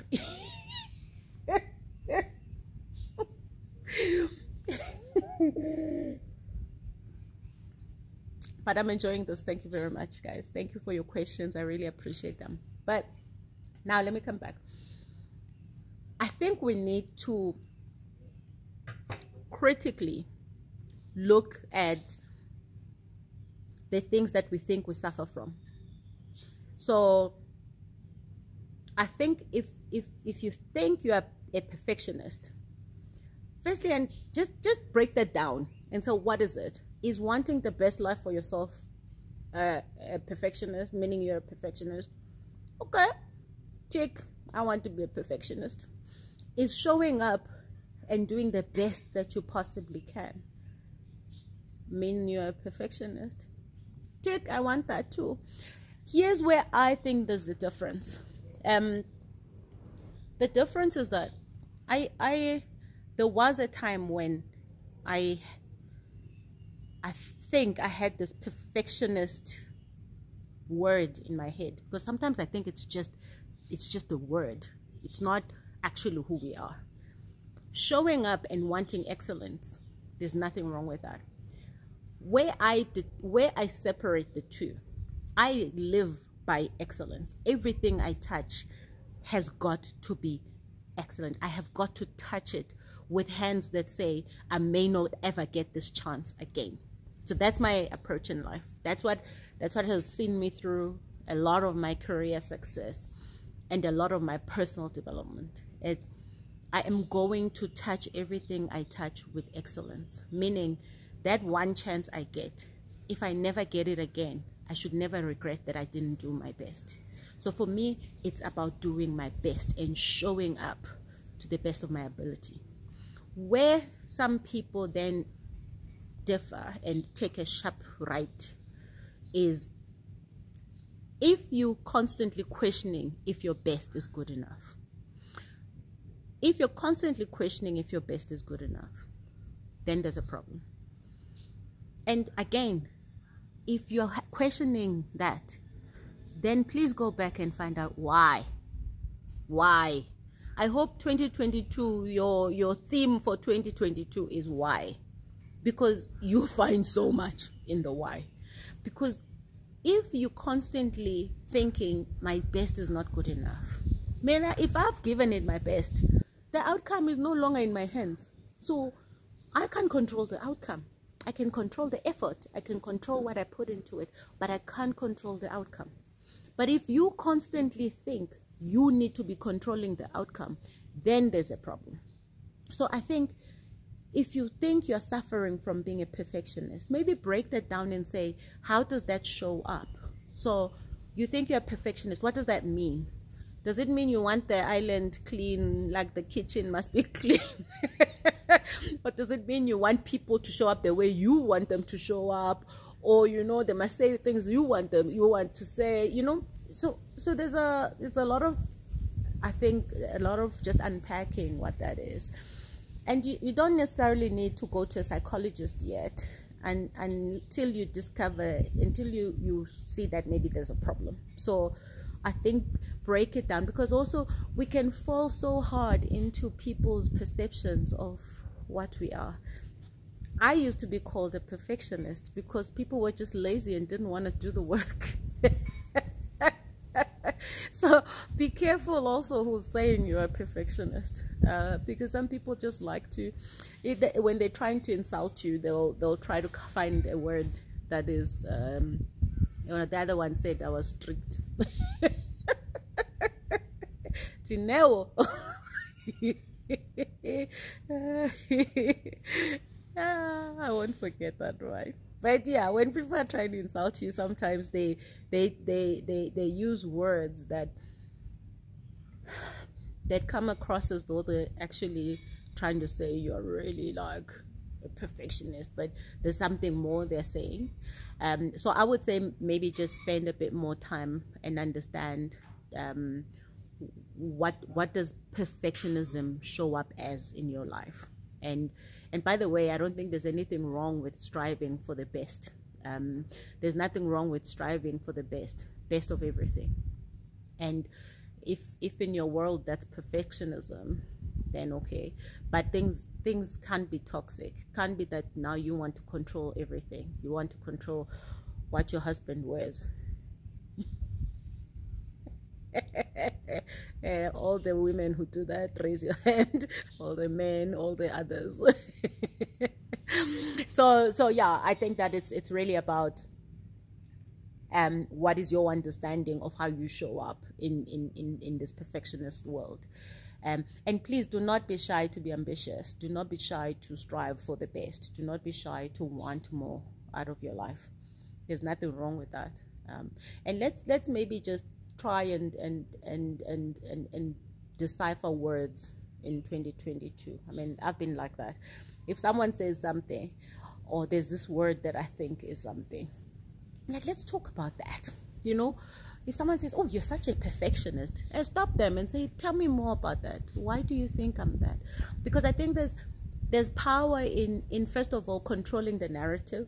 Because if you just let it pass, me and those passing comments, you don't dare let them pass. If you let it pass, you don't have the opportunity to learn from what someone is saying. But the learning can either be, oh, well, I wasn't aware of that, or it's, you are full of BS, keep moving.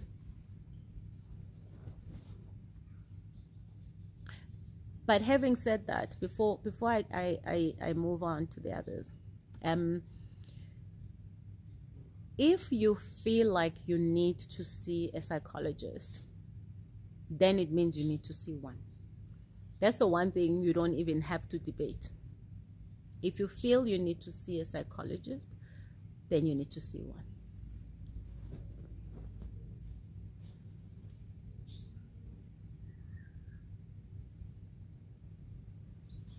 Final. I have some work to do now. Please save this life. I love how people make their problems mine. Yeah, I'll post it again. All the best.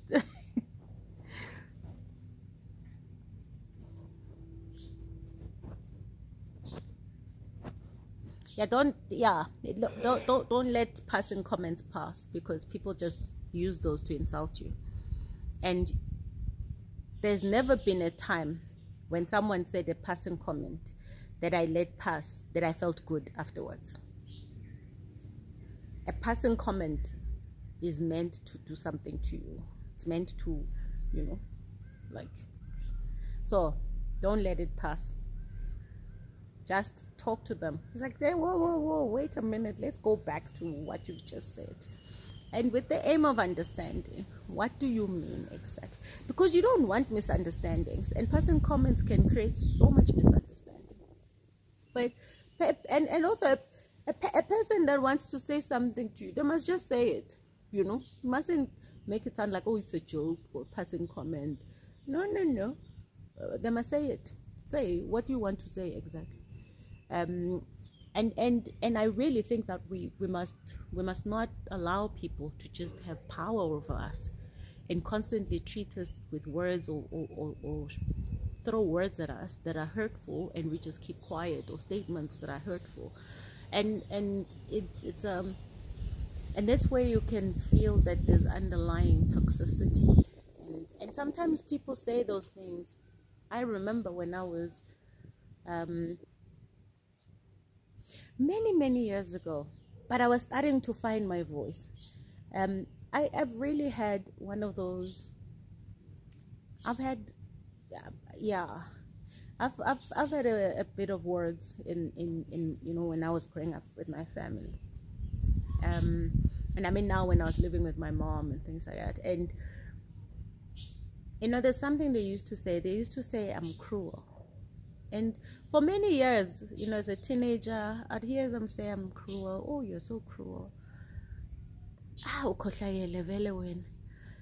So one day, and I think I was now in my, process. I was like starting to massage myself and get to know myself a bit more. Because every time they said something like that, I would be like so confused. I'm like, who are they talking about exactly? But I again, families and their comments. So one day, I said to them, I called all of them. All of them, they were there. I said, sit down here. I said, please tell me, when you say what do you mean? What do you mean actually? What have I done that says I'm cruel or and if anyone grew up in the township, those kind of talks, ne? It can be said as a joke, right? So they said that to me, and I said, because I know I'm not a cruel person at all. I don't have a single cruel bone in my body. But because I didn't want to cause friction and confront my mother and my sister about that, I would just let it pass. But it ate away at me for many years. And then one day I sat them down. I said, please tell me what you mean by that. You were taking us seriously. No, it was just a joke. I'm like, no, it wasn't a joke. You've said it multiple times. So talk to me. Tell me. What is it that makes you say that? What have I done that says I'm a cruel person? And then they, after all sorts of like roundabouts, they tell me it's because I don't cry when people die. And I said, okay. I said, tell me, who has died that I haven't cried about? Luther Vandross died and I didn't cry. And I'm like, do I know Luther Vandross? Does Luther Vandross know me? Oh yeah, but you just don't cry generally. I'm like, so because I don't cry, I am therefore a cruel person. And what that taught me, and by the way, they've never said it since that day. What that taught me is that people who, even your own family, because you don't do things the way they do them, they must therefore label you something else. Till today, one of the things that my mom will say is, yeah, you are really strong. I'm so, like your strength. My strength is one of the things that they don't understand. It's like, because they know. They're like, how can you be so strong after all of this? So sometimes people just want to break you down mentally. Sometimes they just want to break you down. I'm like, because I don't cry, now I'm cruel. Because I don't panic and run around acting like a mad person, now I'm cruel. Because I'm actually quite, like, I keep to myself. Because I don't know those people, by the way. I think I'm an alien. So sometimes people will try to break down somebody who has strengths that they don't have. Somebody who's seemingly, I think the whole conversation was, how can I act so put together? How can I act so like together? Like, why? You should be falling apart like all of us. You should be like this. You should be therefore you are cruel. And I said, no, you can't just keep calling me names that first of all, I don't know why you're calling me that. Why are you insulting me? And given all the things I'm doing around here, I thought I would say that's cruelty. Okay, so if I'm so cruel, maybe let me take back my things and take my monies, take my, But the truth is that sometimes people just say things because they are hurting. They are the cruel ones. They are the cruel ones. And therefore, we must all be cruel. There's no way that why are you the one that's not cruel? Why are you like standing out? You think you are better than all of us, And people who are hurting, in all likelihood, will hurt others. People who are bruised, tormented, and brutalized inside will, in all likelihood, if they have not sorted themselves out, bleed all over you. So I was just like, it doesn't matter what people call you, ask them what they mean. And that's one of the things I took away from that experience with my family is I'm not going to let them use me as a doormat anymore. And I actually told them, I think there was 3 years ago when I turned 40, something happened when I turned 40. I just like, I am not your doormat. You will not keep wiping all your dirty stuff on me. I'm done being a doormat. And I'm that person that's just like, I keep to myself. I don't, but you keep coming after me with words that are not true, and you're just trying to discredit me, and you're trying to, and these are not people that are out there. This is my own family. Hi guys, anyway. Yeah, but in any event, when you know who you are, all of these words are just like, nah, that's not who I am, But I think if there's one thing I took away from that is, don't just let people say things and let them pass, especially people who are non-confrontational. I don't think I'm confrontational, but I will deal something that needs to be dealt. But at the time, I was still, I was still very, I was still fragile, and I was still trying to work on myself. And it's true. They just want you to feel bad so that they can use you. Because the less you feel about yourself, the more people have got the ability to control you. And it's not okay. It really isn't okay. I have no idea how I got to this point, by the way, but so yeah, turning 40 is life-changing, I'm telling you. And I'll be 44 in a couple of weeks, and the person I am, I'm like, yeah, we did it, girl, we did it. We may not have started strong, but hey, we are sure gonna finish strong. Wherever the line is, wherever God decides the line is, there'll be nothing left unsaid or undone. It's just been such a wonderful life to live, with all its challenges but bless you, babe. Above everything else, it's just been,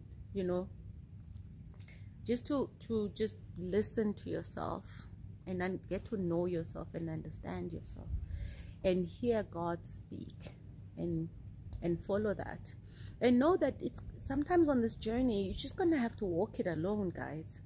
There's just sometimes when you're just gonna have to walk it alone, because if you don't have the right people around you, if the people around you just want to make you feel small all the time, especially when you seemingly got your things figured out and you're living a life that's seemingly much better, and some people just want to crush you down a bit, take away some elements from, walk away from those people. Even if they're a family, walk away from them, because they're not going to help you. Life is challenging as it is, and you just want people who are going to support you and be for you. If people are not for you, even if they're your besties, if they're not for you, even if you've been friends for 25 years, if they're not for you, because people change, you grow, they grow. You may want something different, you may want nothing from them anymore. So it's understanding that, be prepared to walk alone. Otherwise, we are actually also born alone. I don't know why we think things must now be different. You're born alone, you die alone.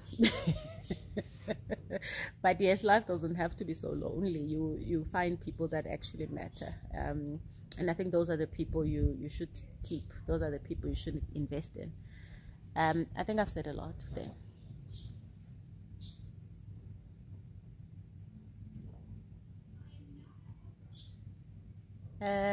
Cindy Stewart says, just a fine laid back question. Do you have a tattoo? If so, where? No, I don't have a tattoo. I don't have a tattoo. But I don't think it's something that I won't ever do. I keep thinking, I'm planning my midlife crisis. I feel so young. I don't feel 44. Soon I'll be 44. I don't feel young. I don't feel old. I feel young. I think it's just I feel like an 80-year-old trapped in a young body and a young spirit. I act nothing like my age. Except when I start speaking, maybe all of this wisdom is like an 82-year-old. Oh, thank you, darling.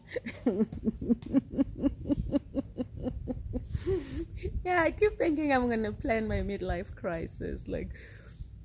When I was 40, I was like, I think I want to buy a sports car, but a particular one. And then I was like, yeah, okay, got that. And then I was like, yeah, I think I'm gonna have a tattoo. And then I haven't had it yet. And I was saying to my husband the other day, think, maybe I should have a tattoo soon. He's also like, yeah, maybe someday, but but it's one of those things that's neither here nor there. I'm not against it. In fact, I think tats are so hot.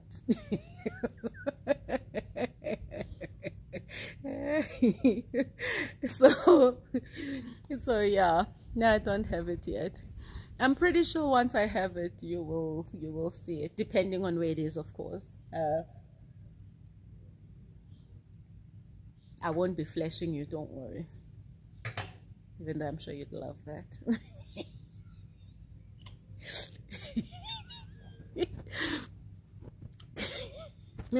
Guys, I don't know how long I've been on for. Maybe my family will tell me.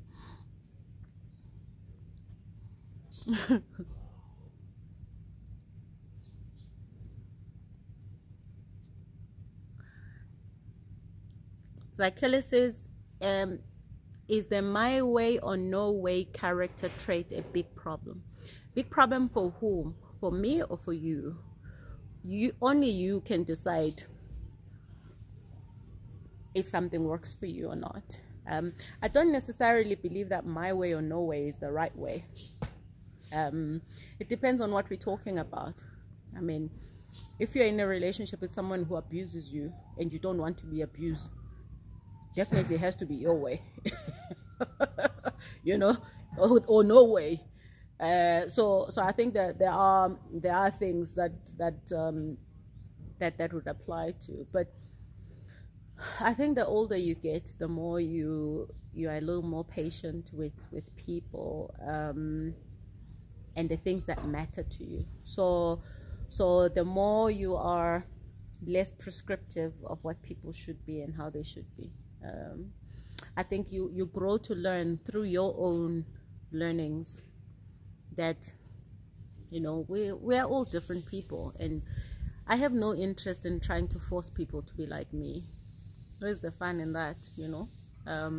So I don't know what it relates to, but only you can decide if your trait is a problem, or maybe those around you, and how you're showing up for them. This question says, how have you dealt with, or how do you deal with disloyal friends or people? I leave them. Why would I want someone that's disloyal next to me? Walk away. They'll do it again and again and again. How's my relationship with my in-laws? Fabulous. Really good. Okay, I think I'm done. There are questions here, but I have to go.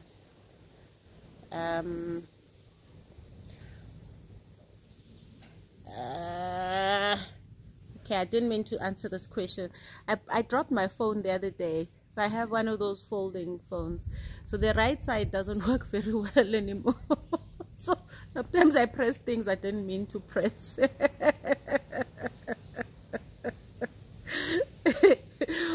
All right, so let me just answer these questions. This one says, how do you navigate change? Making people understand you're no longer the person you used to be. I don't know if it's actually all about making them understand as much as it is about you being okay with the person that you have become. So, I mean, we all change. It's inevitable. If you're not changing, you're not growing. So, it's not a I'm not sure why it would be such a problem to explain to people that you've changed. It means, if it means walking away from relationships, then if you feel like you need to explain yourself, it's a relationship that's important, then do that. And I don't ever want to sound condescending or anything like that, but I think that sometimes as people, we think things are so deep and big and scary, but they're actually, from where I'm sitting, it's quite simple. If you no longer have something in common with people, walk away. They do the same, so And as women, we have this grave need to, do you want to skate? Oh, this grave need to constantly explain ourselves, you know. If you feel the relationship is important enough to explain it, then okay, so what if they say, I don't like the person you have become? What do you do then? Are you gonna undo the becoming? No, you won't. You just carry on. Anyway, thank you guys. There's a lot of really nice comments here. Thank you. I appreciate it very much. I'm just gonna take this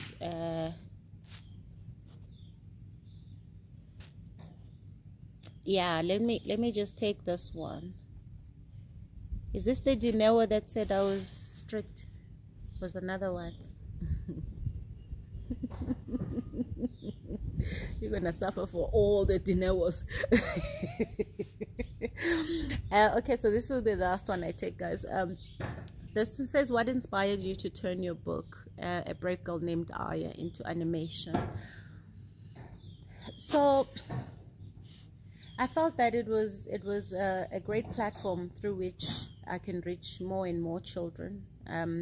You all know, you put your children in front of your TVs and you play the TV and hope it does the parenting for a while.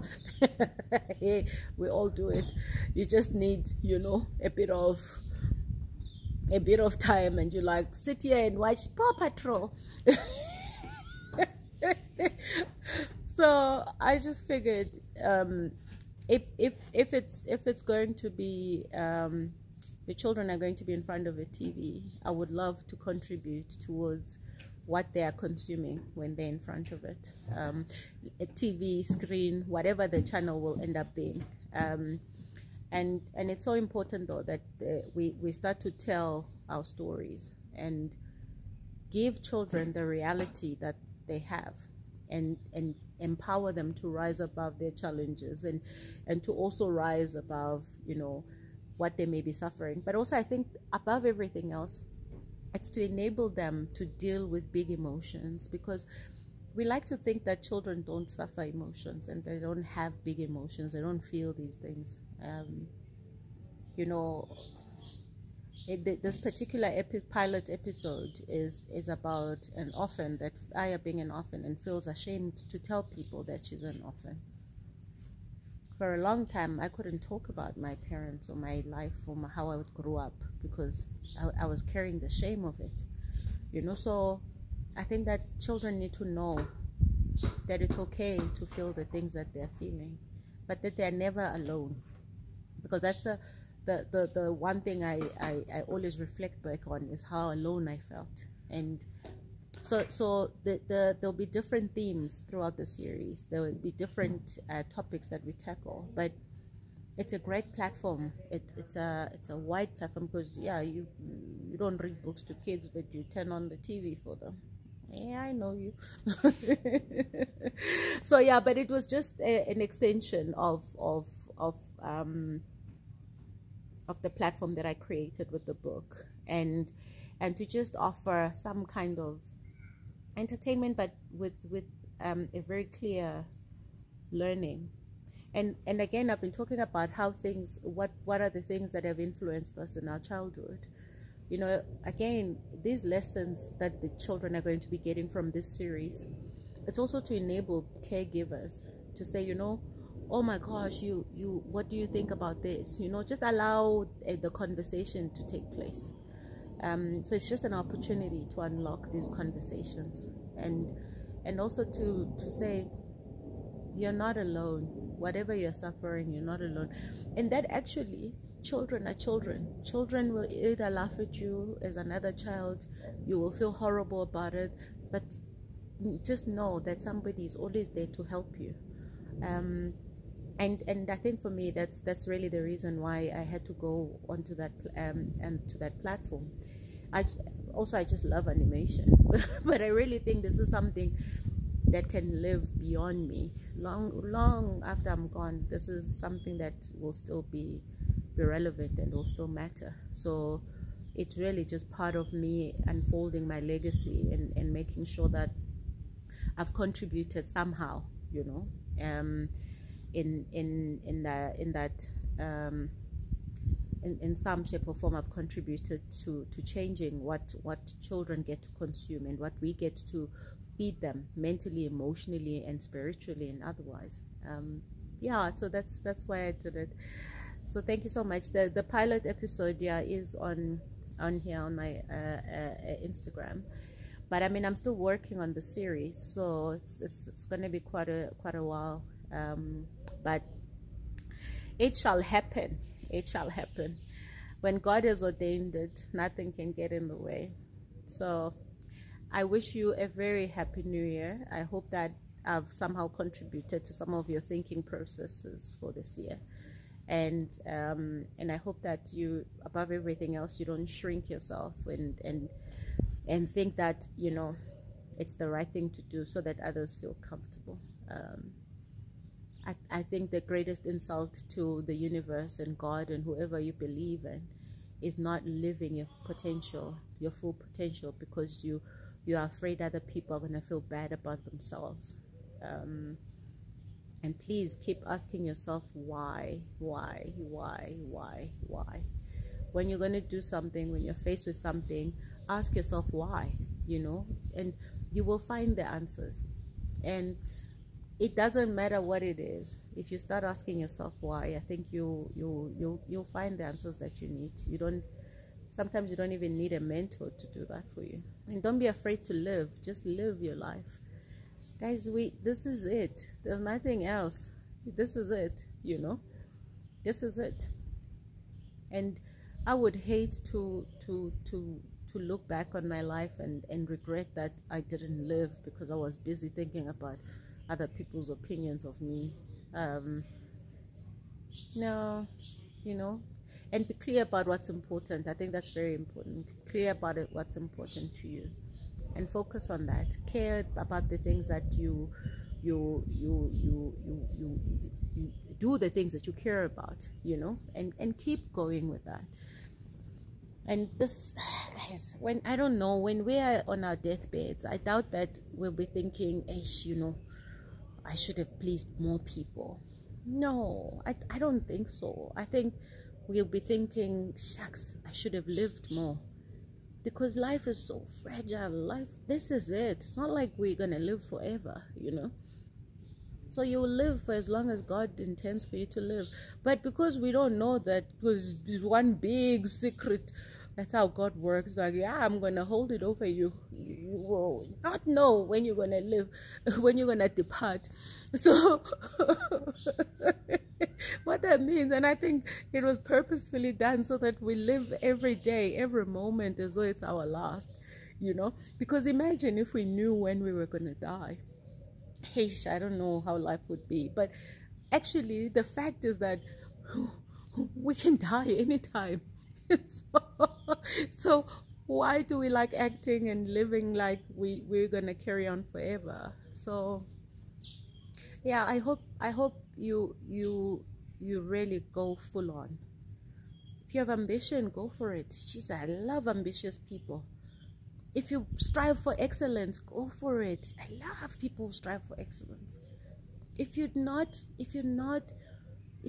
done with what you want to achieve, do it. Go for it. Achieve whatever you want. If there's something you don't like, change it.